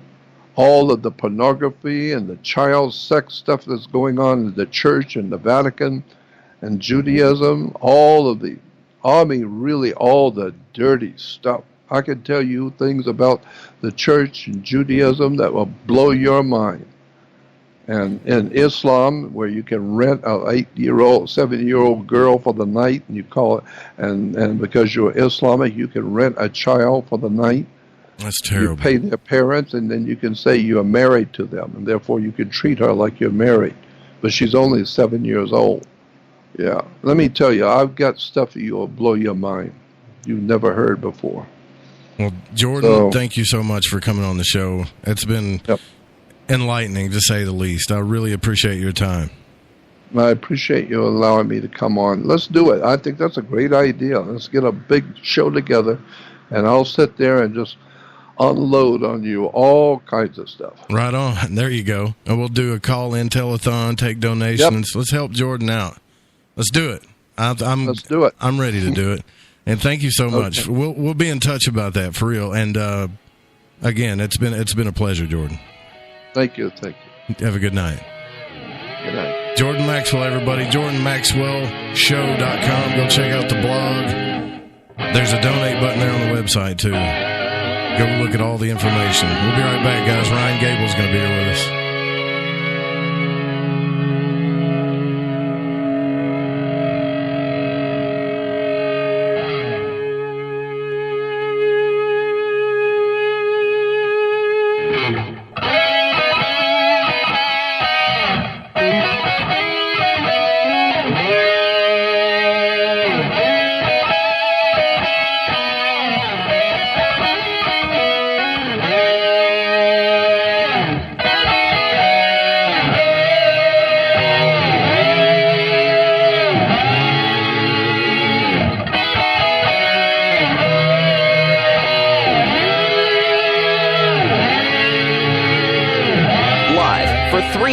Every Saturday night, it's a show that engages the mind, makes you think, and maybe even challenge what you think you know. Hi, I'm Jeremy Scott of Into the Paranormal, where we talk about topics that are anything but mainstream, somewhere between abnormal and paranormal. Bring an open mind and join us for Into the Paranormal, live Saturdays at 6 p.m. Pacific, 9 p.m. Eastern on the Fringe FM. Are you intrigued by Paranormal Talk Radio? You'll love the new Paranormal Radio app from TalkStream Live. You'll find a great selection of talk shows covering UFOs, ghosts, strange phenomena, and much more. Download the Paranormal Radio app now and start listening to the very best in paranormal talk entertainment, including the network you're listening to right now. The Paranormal Radio app. Free in Google Play and the iOS App Store. I'm getting older and noticing that my body just doesn't work as well as it used to. So I like to keep fit as possible by hitting the gym a few times a week. Recently, I started having a nagging bicep pain, and it got so bad I couldn't even lift the weights. When I was complaining about it to a friend, he told me about angioprim. He said chelation helps remove toxins, heavy metals, and cholesterol in veins and arteries that may cause blockages. You know, after just 1 week of taking angioprim, the pain was gone, and now I'm back in the gym full strength. Scientific research proves the active ingredient in angioprim has superior oral chelation action that helps promote cardiovascular health. So to learn more, go to angioprim.com. That's ANGIOPRIM.com, or talk to a trained consultant. Call Angioprim toll free at 877-882-7221. You'll feel better with more energy. Call 877-882-7221 or go to the website angioprim.com. Follow The Fringe FM on Facebook and Twitter at The Fringe FM. Hi, folks. Let's wind the clocks back 60 years. Food was different. Food provided health and nutrition, and using supplements was minimal. Unfortunately, now we have chemicals, GMOs, herbicides, and pesticides that can be quite lethal in the name of our food supply, and of course the ever-loving dollar. Supplementing our diets can be very important to stay healthy. Cleansing from daily intruders to the body might be critical. Live strong and take charge. Log on to getthetea.com. Our herbal tea is a great way to cleanse from intruders. Our supplements is a great way to maintain and improve your health. When your health is not up to par, go to getthetea.com. No GMOs, no fillers, and organic, and very helpful in keeping you at the top of your game. Life is too short to feel, you know what I mean. Stay in the game, at the top of your game with getthetea.com. That's getthetea.com. Again, getthetea.com. The Fringe FM has some of the best shows in paranormal, like Lighting the Void, The Paranormal Code, Into the Paranormal, The Secret Teachings, and so much more. Yeah, baby! We're live every night with hours of live original programming. Plus, we air some of the best shows in this genre, and we're not afraid to tell it like it is. I want the truth! Check us out at thefringe.fm. Follow The Fringe FM on Facebook and Twitter at The Fringe FM.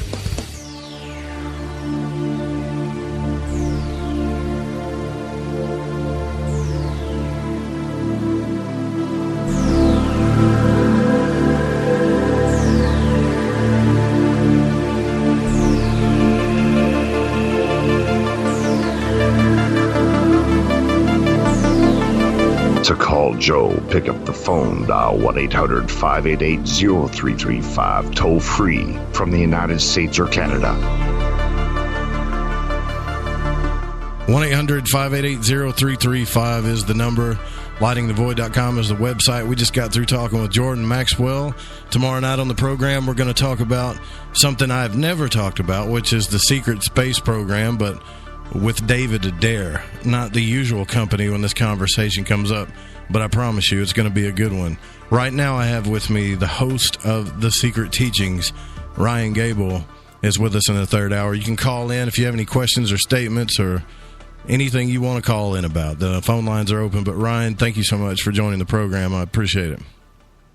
You got it. It's wonderful to follow up the one and only Jordan Maxwell. Yeah, how are you going to follow that, right? I don't think that you can. I'll try, and we'll see where it goes from there.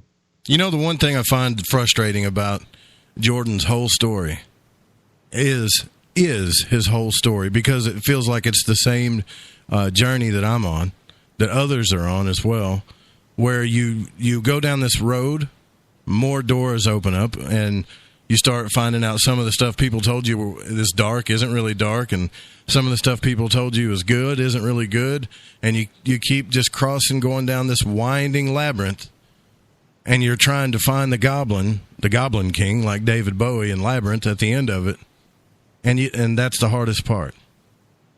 Even Jordan can't identify the Goblin King. It's like an archetypical journey that everybody goes on. Everybody proceeds on a different but very similar path, at least a similarly themed path. I was just looking at tarot cards today, and if you look at the major tarot cards, you can see a transition from the Fool to the end of the deck, where there's regeneration and rebirth, where there's a new world or a new age brought about through enlightenment. And that works, I think, personally, from my point of view, in the microcosm and the macrocosm. And so we all go through those ups and downs. Even in everyday life, we wake up in the morning, or maybe we wake up at night, depending on what jobs we have or what kind of work we do or what kind of things we like to do for fun, for hobbies. And so for someone like you and someone like me and many of the listeners who listen to this show and my show live, they might wake up really, really late in the afternoon, and they might go to bed really, really late at night. So either way, though, we're up during the day, we're asleep during the day, we're up during the night, we're asleep during the night. And that's a natural, progressive, cyclic thing that we experience every day. We experience every day, or at least every other day probably, periods of time where we're happy, periods of time where we're not so happy, where maybe we're upset, we're angry. Sometimes maybe we don't just feel happy, we're ecstatic. We are glowing. Maybe it's a feeling of love, or maybe it's a feeling of accomplishment. And so there are those ups and downs in everyday life. There are those ups and downs sometimes perhaps every hour of each day, every week, every month, every year, et cetera, et cetera, et cetera. And you see those are microcosms of life. Life has its quote-unquote ups and downs. That's a perhaps a larger macrocosm of the microcosm of the experiences we have each day. And it's a very, very powerful thing, personally, I believe, when you study the subject of magic, because those types of understandings as per the adjustment, the increasing and the lowering of energy based on attention, for example, if you were to, let's say, watch the Super Bowl, or you were to watch the Olympics, events where there are millions of people watching, millions and millions of people watching, events that get more viewership than any other thing broadcast around the world. That's the time. That's a damn good time to cast a spell, don't you think? It absolutely is. And so you obviously have, not just with sports, but you have in general with the theme of a halftime show or an opening ceremony, just like with a movie. You have ups and downs, you have a climax, and that's a very archetypical, natural, cyclic thing, but it's also used to, yes, cast a spell. It's used to perform a ritual. And I don't mean that in a very negative way. A ritual is in my personal view, a neutral term. However, it is used as a massive ritual. It doesn't necessarily mean it has to be for evil or satanic or demonic or possessive purposes, but it is a very, very good time to demonstrate something like that, especially in the case of something like black magic, which I think, as you yourself probably know, black magic is extremely effective when the actions and parts of the ritual is carried out so that people are made consciously aware of what's happening to them. And not only made consciously aware, but made to, in a sense, as Aldous Huxley said, they're made to love their servitude. We're made to love to participate in our own destruction and our own demise. And that is the nature of reality. It seems to be the nature of reality, in a way, is ritualism. And that could mean a lot of different things. Yeah, well, I'm such I analyze everything. I hang around people that analyze. Some of my best friends analyze everything. I'll just tell you that. And that's why I'm so drawn to occult work and stuff, because I get it, right? So look, everybody understands the placebo effect and the double-blind placebos. And if you take a pill and you believe, not the doctor's not asking you to believe, they're actually tricking your mind. You believe that it's the right pill, all of a sudden you're cured. Now, if that doesn't blow your mind, and I'm talking about from withdrawals, even addictions, and even a lot of diseases, your body just magically heals itself, even though the same elements weren't in that pill that was in the other one. So what does that tell you? That tells you that anything has to do to trick you, to trick your life, to change your life, to change everything about you and your experience. All we have to do is figure out how to change what you believe. And that's how to change. That's exactly right. You can change what people think, how they think, what they believe, and even further, I think, why you believe something. I don't think we really question that very often, and that very much ties in with a lot of the things that Jordan talked about through the major part of the program tonight, is that a lot of the things that we think, we don't necessarily question why we think them.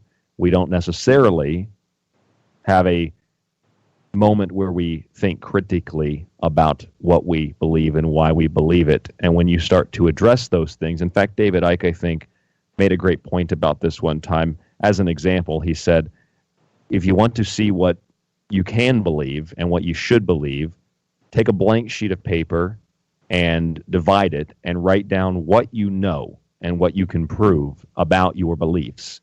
And then things that you can't prove, whether you believe them or not, write them down on the other part of that divide on the paper and see what you can prove. Or he might have explained it another time in a different way. Just get a blank sheet of paper and write down what you actually know. And only what you know, not what you believe, but what you actually know.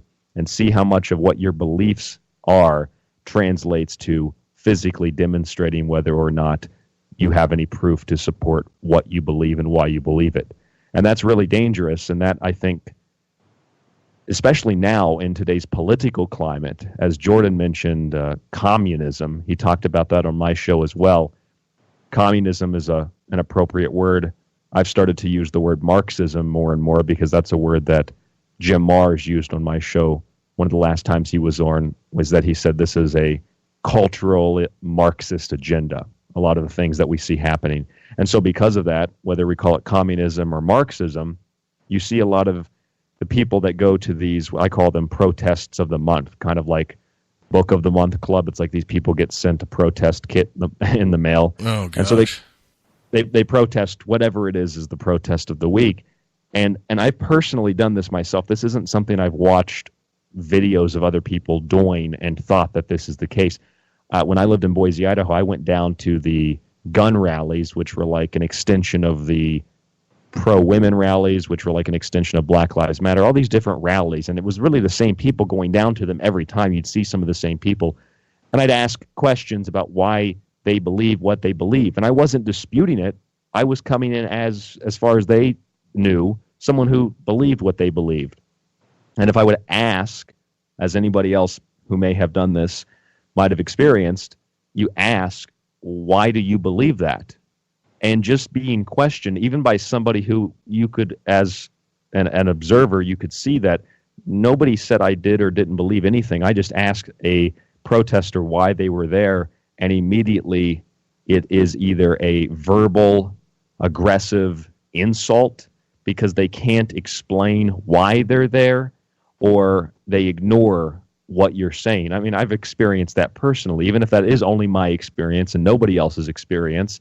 That's just a story to kind of explain along the theme of beliefs, is that a lot of us don't really question what we believe. And when we're questioned about what we believe, and we're questioned in a way that makes us observe it objectively as opposed to subjectively, when we have to remove emotions from it, that becomes very difficult when we identify with the ego, when we identify with the belief, as opposed to the necessary critical thinking skills that allow us to decipher information so that we can determine appropriately what we do believe, if that makes sense.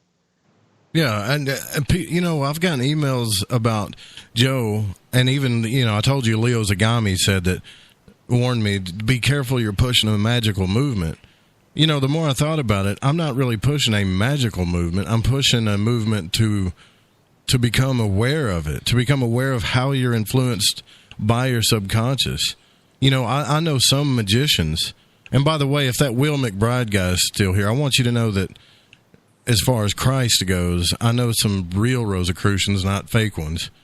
I'm friends with some real ones, and they call Jesus, or they call him Yeshua, but they call him the Master. So he's not looked down upon in any kind of way by a lot of these people. But what I'm saying is I'm not trying to push a magical agenda. I'm trying to make people aware of how you can change your life by influencing your subconscious, and also being aware of how you're being influenced subconsciously, and it will empower you. Some of the most richest and successful people in the world, all the way to Napoleon Hill, to whoever you want to talk about, they knew that that's what it was about, that they had to change something in their subconscious to fix things. They had to change their programming. And people call it paradigms, shifts, you call it what you want, but you can't, you got to be able to, I guess, see the bigger picture, I guess is what I'm trying to say, Ryan. Yeah, personally, I surround myself in dozens, if not, I guess if I counted them, probably hundreds, but dozens and dozens of symbols in my radio studio. And when I write a book, let's say I wrote my new book, Occult Arcana, I covered the front of it with symbols.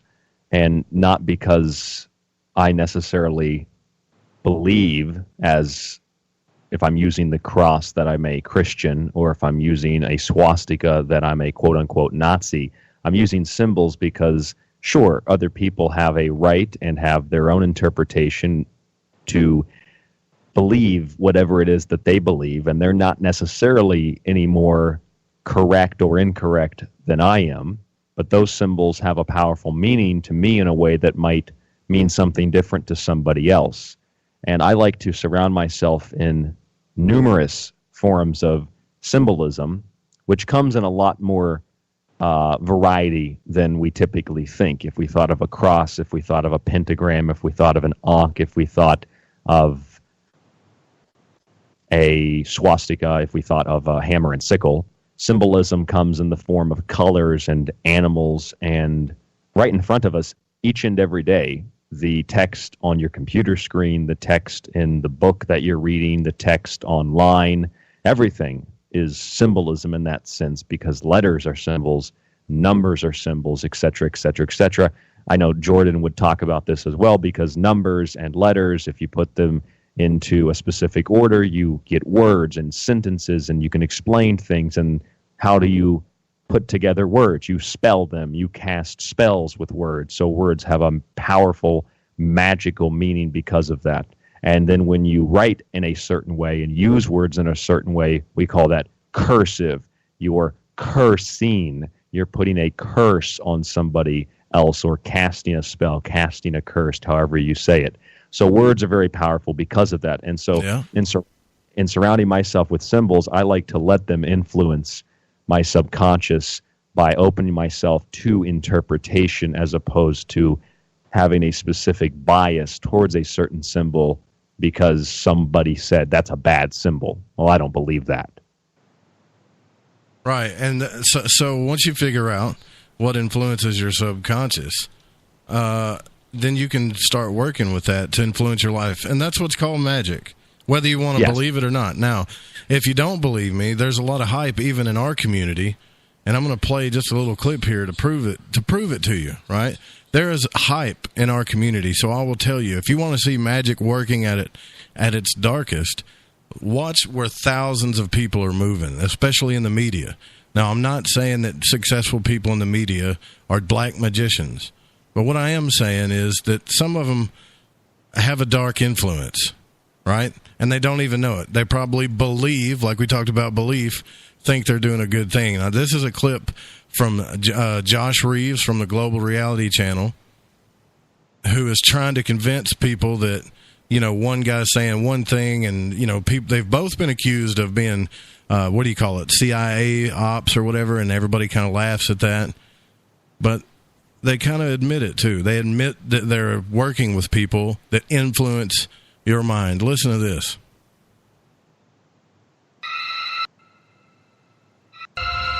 But that's cool. You got to sit there. This is my... Hold on, let me get back started. Here we go. And this is my experience with him. He'll tell you something that you got to sit there and go, what the am I doing sitting here? But that's cool. That's Alex, and we accept him for what the he is. I just thought there was a civil war starting today. I read on Twitter. That's what he was saying. War. The Democrats are going at it today, so somebody's shooting somebody. So who knows? So just to calm Alex down, nobody's telling me what to say. No one's telling me what to do. I'm not involved in the New World Order. Who's the New World Just Order? a comedian. Just enlighten me about the New World Order. I'm not sure. I'm not pause involved, again. Okay. Type in world government in crisis if Trump gets elected. Bono says the EU and world government systems are falling. The UN's falling. It's unelected big world government corporations coming in and controlling nation states. And people are pulling out of it all over the world. See what's happening with the Brexit? See what Trump's doing? We're not going to have a bunch of secret multinational groups controlling everything. And again, I could stop this tape 100 times because... Joe, I'm not saying anybody's telling you what to say. You're smart enough to know how to act and how to behave to have the system not censor you. That's the issue. Here in just yes, the global government is under attack. That he works with the Globalism is falling. It's the big global news, brother. I'm on the phone. I'm not going to brag, but I'm on the phone with European leaders on a routine basis talking about strategies for the future and asking me to help quarterback stuff in Europe. I don't have the money, the energy, the people. But I've got major leaders in Europe ready for InfoWars to come in and run major resistance operations in the PSYOPs divisions. And then I've got to sit here to my fellow Americans, drunk on entertainment and all the rest of it, making jokes about it. And I'm not saying Joe's doing that. I appreciate him and Joey, but you notice they just keep going, oh, there's supposed to be a civil war today. No, in the Civil War, the way the media was describing it wasn't coming. And I described that in my own video. Let's continue. Now listen about what Joe Rogan did. He just admitted he worked with European leaders right there. World order type people. Alex Jones, your favorite guy. We eating dinner with the other night. Were you in the New World Order? Who's the dinner people? The people you say you were eating with smart people. Oh, they're just... These are all podcasters and former professors and all these different people that are doing different things together. You scared me the other day, though. You had Eddie on the ropes, right? He was thinking you went back with the CIA. What? Yeah, you got people Eddie? on the ropes, sure. What are you talking about? He don't know the CIA. Who knows? What? Nothing. So you see that, Ryan? Like, Joe's playing stupid. Alex is admitting, but both of these guys have talked to or are talking to people that are trying to influence them to influence us.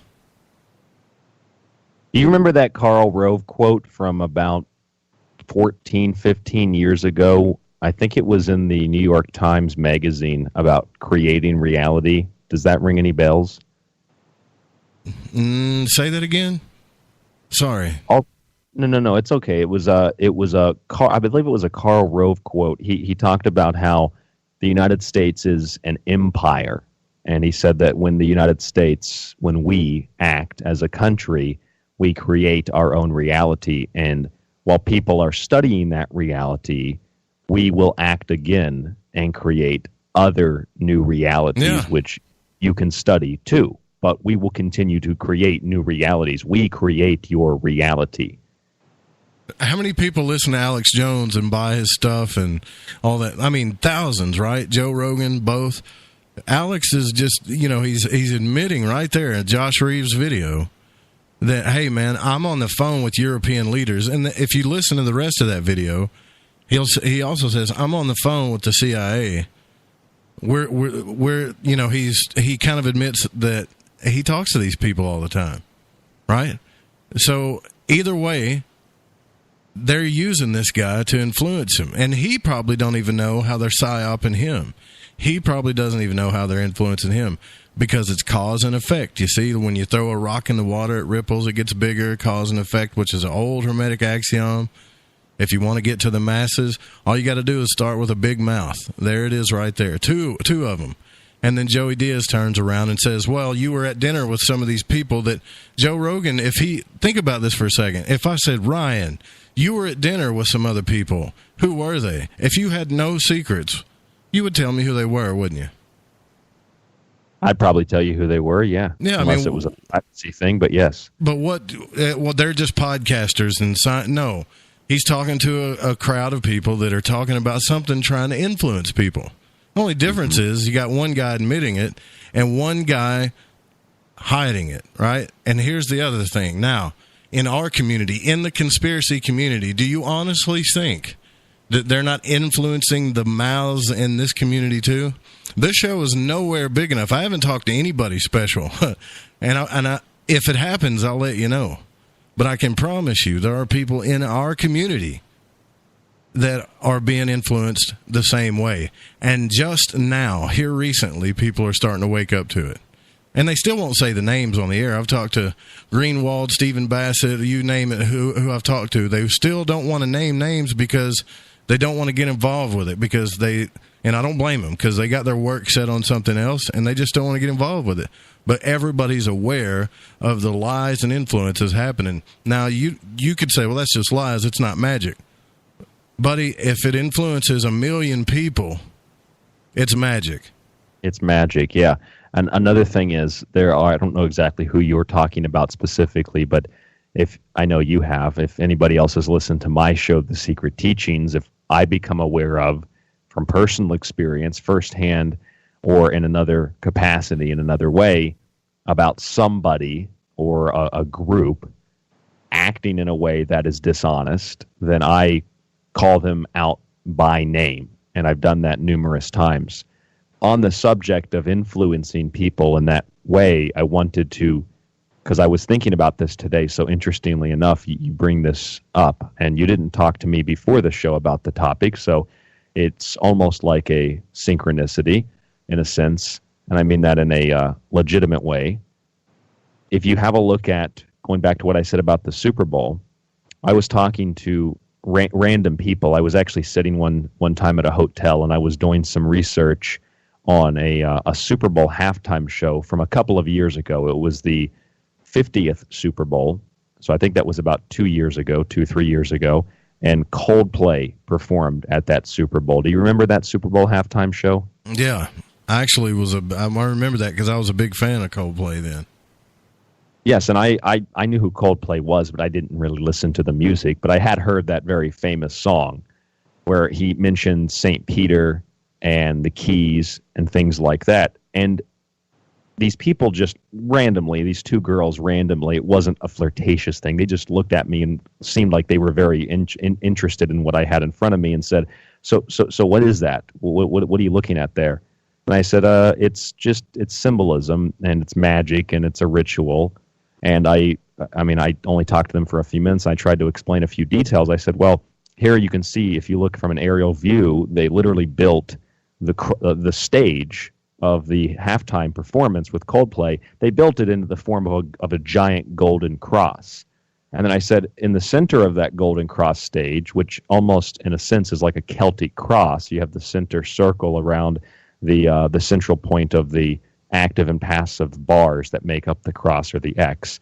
You have a circle stage, and that has TVs in it, and they're showing pictures of the sun. The sun is expanding, and then they'll cut to the sacred geometry of the flower of life and things like that. And Coldplay is literally standing in the center of the stage at the exact moment as he sings that famous song, when the sun comes up on the stage, on the cross, and Coldplay puts his arms out in a very common way that he does when he has his performances. And I said, that is Coldplay putting his arms out, crucified on the cross with the sun, something that Jordan could talk about for days and days and days. Right. He popularized this subject. Coldplay's putting his arms out, crucified, in a white shirt, by the way, crucified on the cross, literally on the cross, with the sun. And they said, well, that's Coldplay always does that. I said, sure, Coldplay does do that. Coldplay sang that song about St. Peter calling his name and the keys.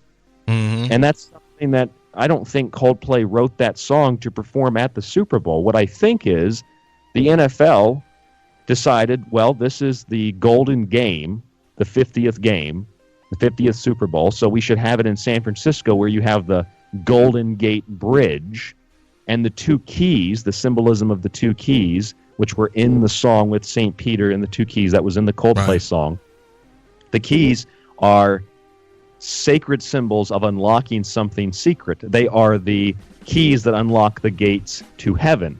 And what is heaven paved with? We hear heaven is paved with streets of gold. So and they just keep stacking it, too. That's the thing. They keep stacking and stacking it. And exactly. That's my point, Joe. Yeah, they keep stacking the magic. That's what magicians do.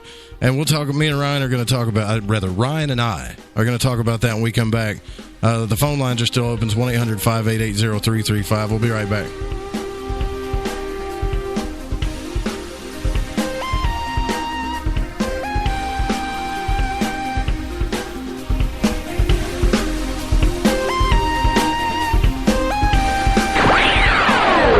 Listening to Lighting the Void Radio. Hey, Fringe FM listeners, guess what? TalkStream Live has just released a new paranormal app exclusively for the paranormal community called Paranormal Radio. Paranormal Radio has a great selection of streaming talk shows dealing with UFOs, the supernatural, sacred geometry, NDEs, and much more, including a network highly recommended, The Fringe FM. You can download Paranormal Radio right now from Google Play and the iTunes App Store. Lighting the Void is proud to announce Mind and Magic's Protection and Defense Course for protection from magical and psychic attacks. This is not a joke. Magic practitioners are on the rise, and with that comes attacks from baneful or black magicians that try to harm or hurt others for their own selfish reasons. If you are not a believer in psychic attacks, then this isn't for you. If you are, and you want the power to defend yourself and your family and home, then I highly suggest you grab Freighter Xavier's Protection and Defense Course. In this course, you will learn how to tell if you are under attack from an natural source or if an individual is attacking you. The 4 forms of curses and attacks. How to remove self-imposed curses. The correct way to cleanse your home from negativity or malevolent entities. How to make your own holy water. What you should always keep near or under your bed. Herbs that banish negativity and promote purity. The most powerful banishing rituals on the planet. And for those that seem to want to harm you the most, how to put your enemies in a hell pit of their own making. You can also learn protection against shadow people and other entities.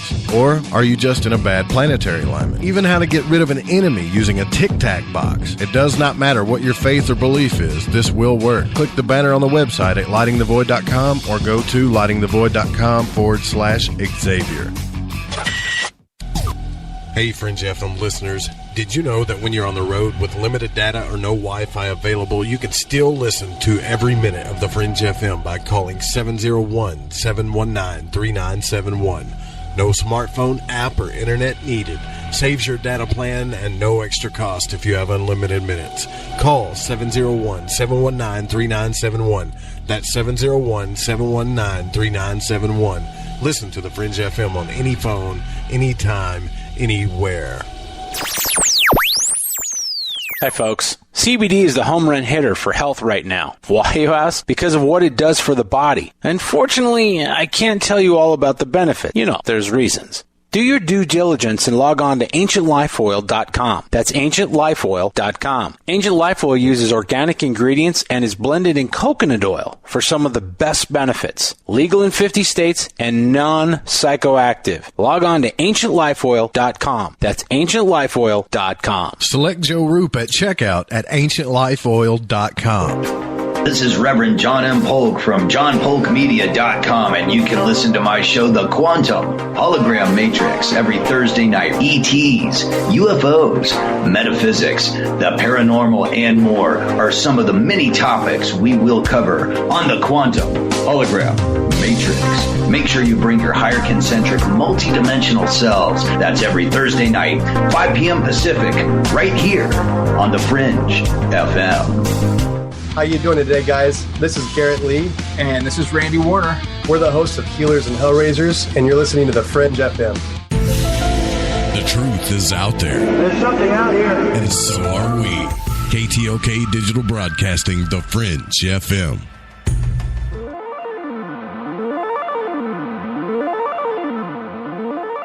Phone lines are open if you dare call in. If you can also chat with us, too. Phone line number, I keep forgetting to give that out, is 1-800-588-0335.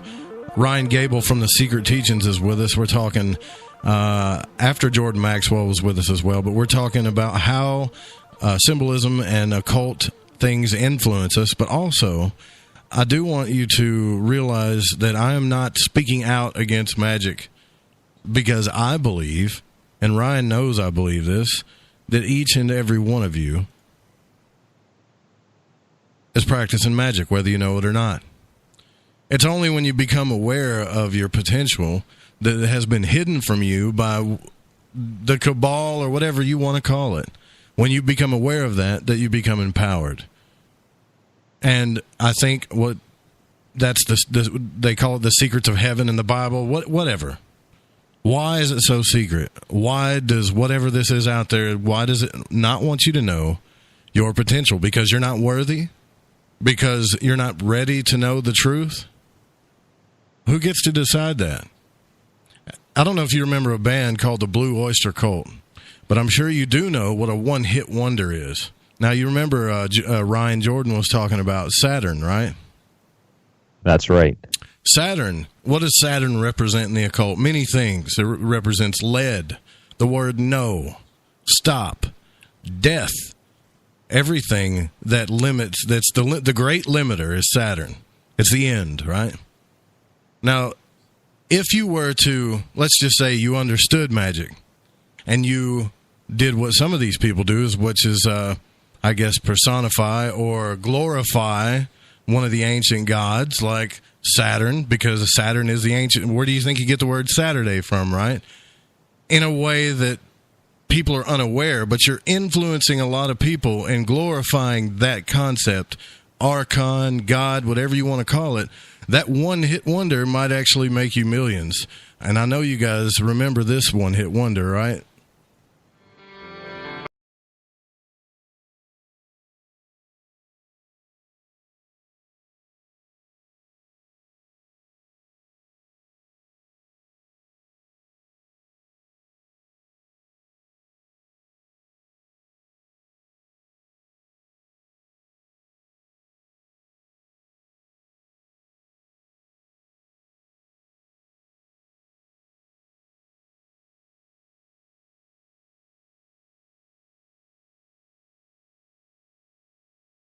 You can listen to the lyric in that song.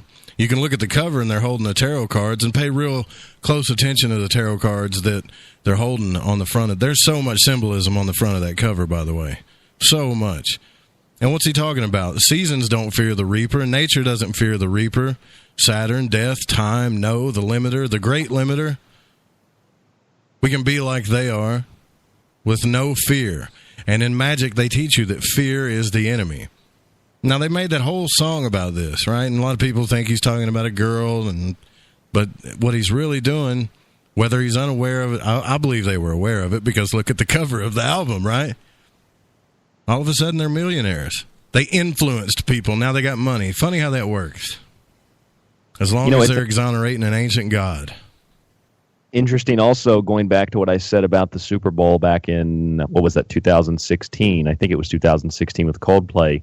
His album for that year was a hexagon on a very colorful background, and in the center of the hexagon was the flower of life, and then in the left and right corner at the top and the bottom of that album, so in all four corners, you had literally a colorful depiction of the planet Saturn.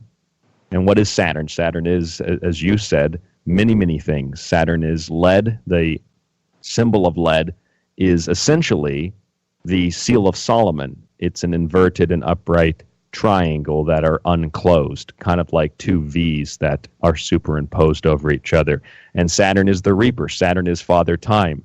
The old stories of Saturn, the Roman god, is that Saturn would sit in fields and he would speed time up to watch flowers die. He was the destroyer, the reaper, death.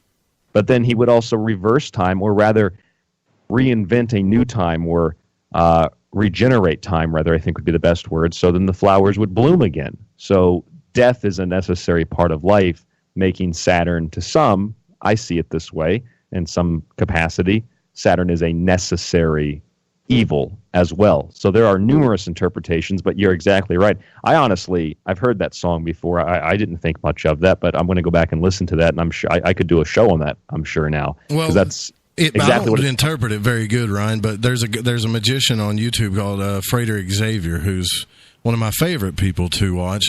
I promote one of his products, the Psychic Protection and Defense course, and he talks about all of the little, intricacies and the semantics of it all, and give some other examples of occultists that figured this stuff out.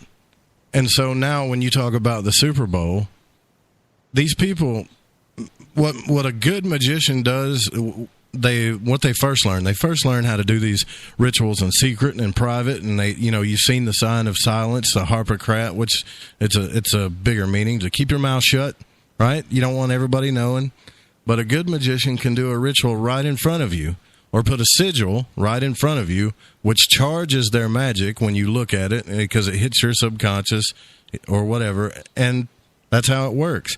But what I'm saying is I don't actually look at this from a dark point of view all the time. You just need to be aware that it's happening, and it's been happening for a while. You don't have to change your religion. You can still be a Christian, a Muslim, or whatever, and still understand the fundamental laws of the universe and what's happening, and be able to do these things. 330 area code, you're on the air. Hey, Joe, it's Moonlight. Hey, what's up, Moonlight? How you doing tonight? Moonlit light? I can't... Yeah, whatever. Just call me Mooney. I can't believe you're picking on Blue Oyster Cult. No, I'm not picking on him. That's not what I'm doing. You called him a one-hit wonder, man. Well, Burning for You was not a bad song, but come on. Nobody, if you think about... What? Go ahead. What about Godzilla? Godzilla sucked. That song sucks, bro. Oh, man. Ryan, do you even know what song he's talking about? I don't. It sucks. With that kind of music, so I don't know. Yeah, okay. I'm not picking on them. All I'm saying is, if you look at the cover, they're occultists. They became fully aware of it. The one song they have that exonerates one of the 7 ancient gods, which is all in religion, it's even in your Bible, it's in everything, got them quite a bit of money, and it influenced a lot of people. It's catchy, right? I bet some of you are trying to get that song out of your head right now. I am. Oh God, no! They were definitely on the radio all the time, FM radio. They were on there. They were constantly being played. If you turned on an FM radio station for 2 or 3 hours in a night, you heard it played one time every night. But to Ryan's point, Moonlit, is that if you do it in front of look, how many people watch the Super Bowl? And then you fill it full of occult symbols, and we wonder why these people are getting what they want. You know these people can't sing. Let's compare the music that we have now to the music back then. How in the hell are these people getting famous? How? It ain't by talent, I can tell you that. Yeah. Yeah, it's just on their image and on their following. It's subconscious influence, brother. That's all it is. Yeah. Artificiality. And, but I'm not picking on your band. Well, that was the first concert I ever went to see. Oh, really? And it was and April Wine, which was a Canadian heavy metal band, opened up for him, and it was just kind of funny. And yeah, the symbolism of their entire show was, off the charts. And, yeah, I'm sure it was. But anyways, yeah, that was they were one of the the spookier bands back in the day, and but yeah, they were a trip, and that was great show though. Well, but I just wanted to get in there. Thanks for your call, brother. I appreciate it. Boy, you were about to rip my head off if I was going to call them evil, wasn't you? Yeah, I was going to get in there, man. They're a good band, and I enjoyed them a lot. But anyways, have a good one, man. You too. No, but I'm just talking about how this influences people, right? Sometimes we get into analyzing every little thing. Like Ryan, he can tell you every little magical detail. You should listen to the show because you pick up on so many things that I miss, right? That I miss, and I just missed it. Like the other night, you did a show about the black goo, which I really had no idea what that was about. And you got into Stranger Things, and I kind of knew there was some symbolism there, but I didn't know that they were going to call the show something else. What was the name of it? It was going to be, I believe one of the names was Montauk, because it was based off the Montauk Project. It was going to actually be shot in New York, very close to the actual Air Force installation. You believe that, right? So, in other words, can you believe that? They were going to name it after Project Montauk, and they wouldn't let them. It was actually, Clyde Lewis and I did a huge show on it on Ground Zero, and then I did another show. I expanded on some things.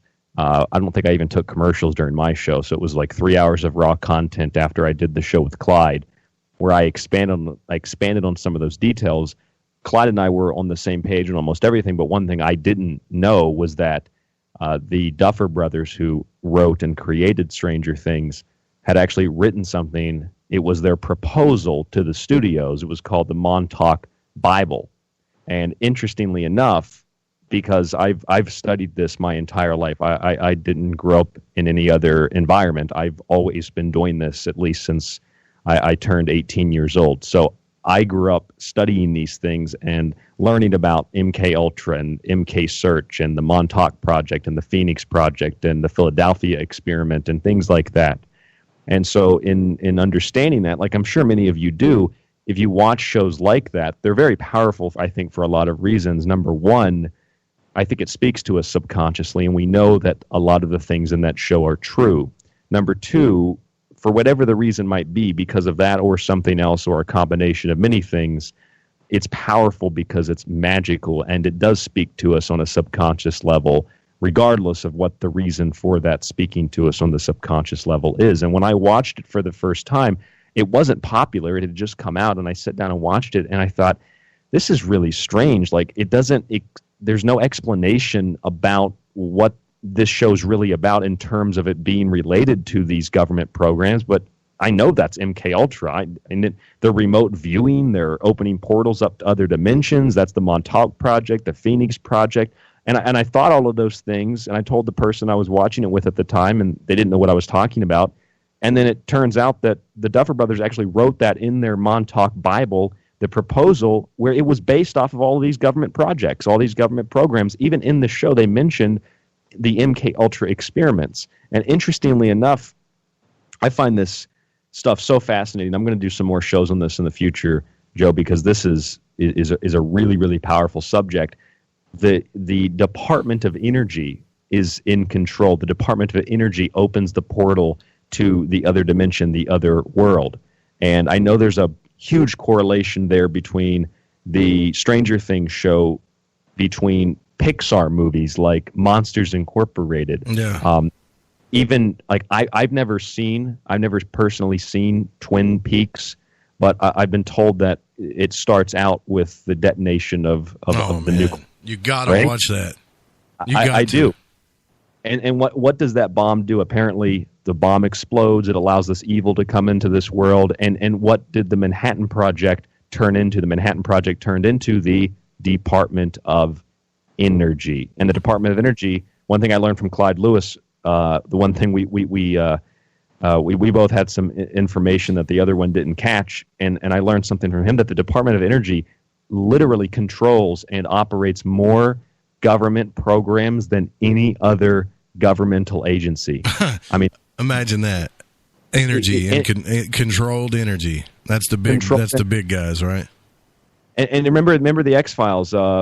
Fox Mulder went to the energy department, and on one of the lower levels, where I think Deep Throat was down there was supposedly an alien in a containment chamber at the Department of Energy on a very, very low level in the DOE facility. So there's a connection to the X-Files and Stranger Things and Twin Peaks. I mean, these are things that, like, yes, if I was working in Hollywood and I was writing a show, I'd find interest in maybe incorporating some of those ideas into the show. But when you find it across the board over shows that came out in the 90s, shows that came out in the 80s, shows that are coming out now, and it's a very... It's no longer a coincidence. It is no longer a coincidence. And, another show that was brought to my attention, Ryan, was the OA. So where you want to be aware of magic, I'm also trying to make you aware that people that practice real magic are not evil, right? Yeah, there are some evil bastards that practice this stuff. But the evil bastards that are practicing this stuff are running your life. Every thing about your suffering, every game you have to play is a magical game run by dark magic. Do I know who's at the top of it? No. I'm not even going to call them the cabal because I don't know. I could say I have insiders, and you would believe me if I said it enough, but that's not true. I don't. But what I'm trying to do is make you aware of your own potential. And, I can take it to Christianity. When the guy touched, and the story, that story is trying to tell you something. When the guy touched Jesus' hem on his, whatever he was wearing, and he said, someone touched me, and he said, I know who touched me. And the guy said, I know that if I touch you, I'll be healed, and the guy, my family will be healed. I'm paraphrasing and butchering the story. But what Jesus told the guy in that story was, I've never seen such faith, belief, in all my life, and now he knows it's going to be healed. It's a little program. I touch Jesus, bam, magically it works. But not because that's just how it is. It's because he believed it. And that's all the man was trying to tell us. This is who, and if I actually believe the guy walked, I just think they screwed up the story. This is who I am. This is who you are. We are all the same. We're all family. I'm here to do a mission to let you know who you are. And by the way, like I said before, lots of Rosicrucians call this guy the master. Rosicrucians, not just church people. People that you think are super evil. It's backwards, I'm telling you. You're being totally fooled. Each and every one of you can change your life just by changing that little thing in your mind. The subconscious is the doorway, not just to changing your life, but Ryan, I really believe it's the doorway to these other things you're talking about. Once you charge it right, like, the doorways to other dimensions. Why are people popping out of their body all the time? No, we're just playing around the astral realm. Magicians knew what to do in the astral realm. They didn't worry about sleep paralysis. They didn't fight demons or black shadows. They got away from all that stuff. They studied it. They knew how to do it. They knew how to handle themselves. We're just now coming to a point to where we're learning about this, and we're going to have to make a decision as a society if we still want to call this super evil, or do we want to say we're aware of it and other people are doing it to us and have been doing it to us all our lives, and we want our sovereignty back. That's all. I don't know. I mean, I don't know. I'm scared to even talk about it, to be honest with you. I think part of that trick is, and I was one of these people as well, and I still have the program running in my subconscious. I think part of the trick is to manipulate, first of all, to manipulate all of us into thinking that even the word magic means evil. It's something we don't want to associate with. So as to see anything that's considered magical or even occult or esoteric as being something that we should oppose by a reflex action. And so others, however, practice that type of magic. Super Bowl, Olympics, massive events that millions of people watch and dump their energy and attention into. And energy goes where attention, or energy flows rather where attention goes, or I believe maybe I butchered that myself, Joe. But the fact is, magic is real. We use it every single day. And regardless of what we've been conditioned and programmed to believe about magic, it's funny how even though we think that magic is a negative or a dark thing, magic is part of our entertainment. In, it seems, an ever-increasing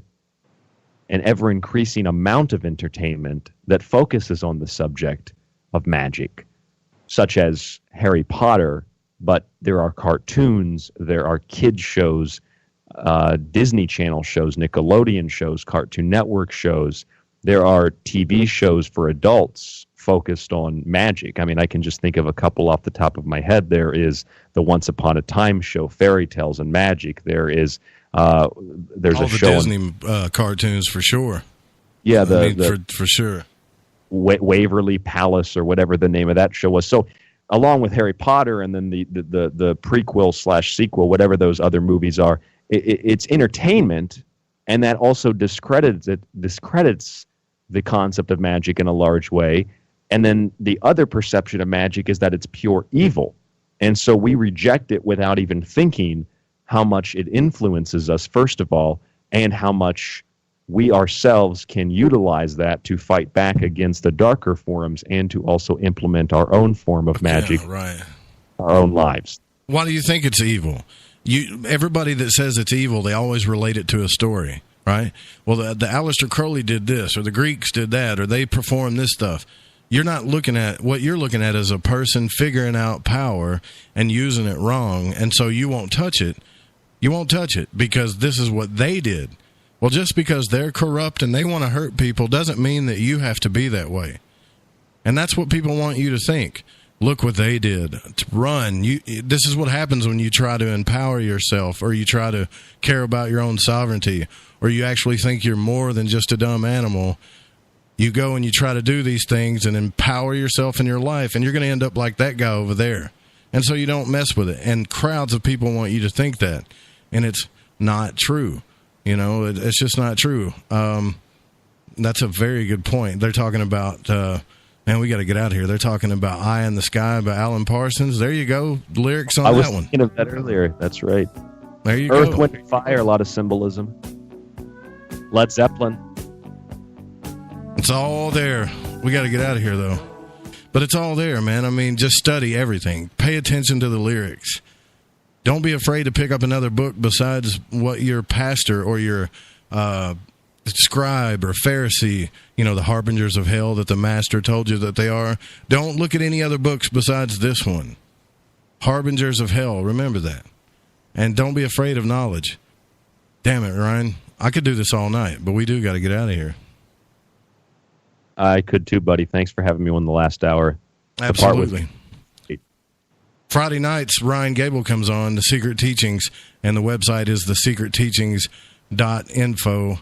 And you can also email Ryan at rdgable@yahoo.com. We'll see you guys tomorrow night. David Adair is going to be on the program. Good night.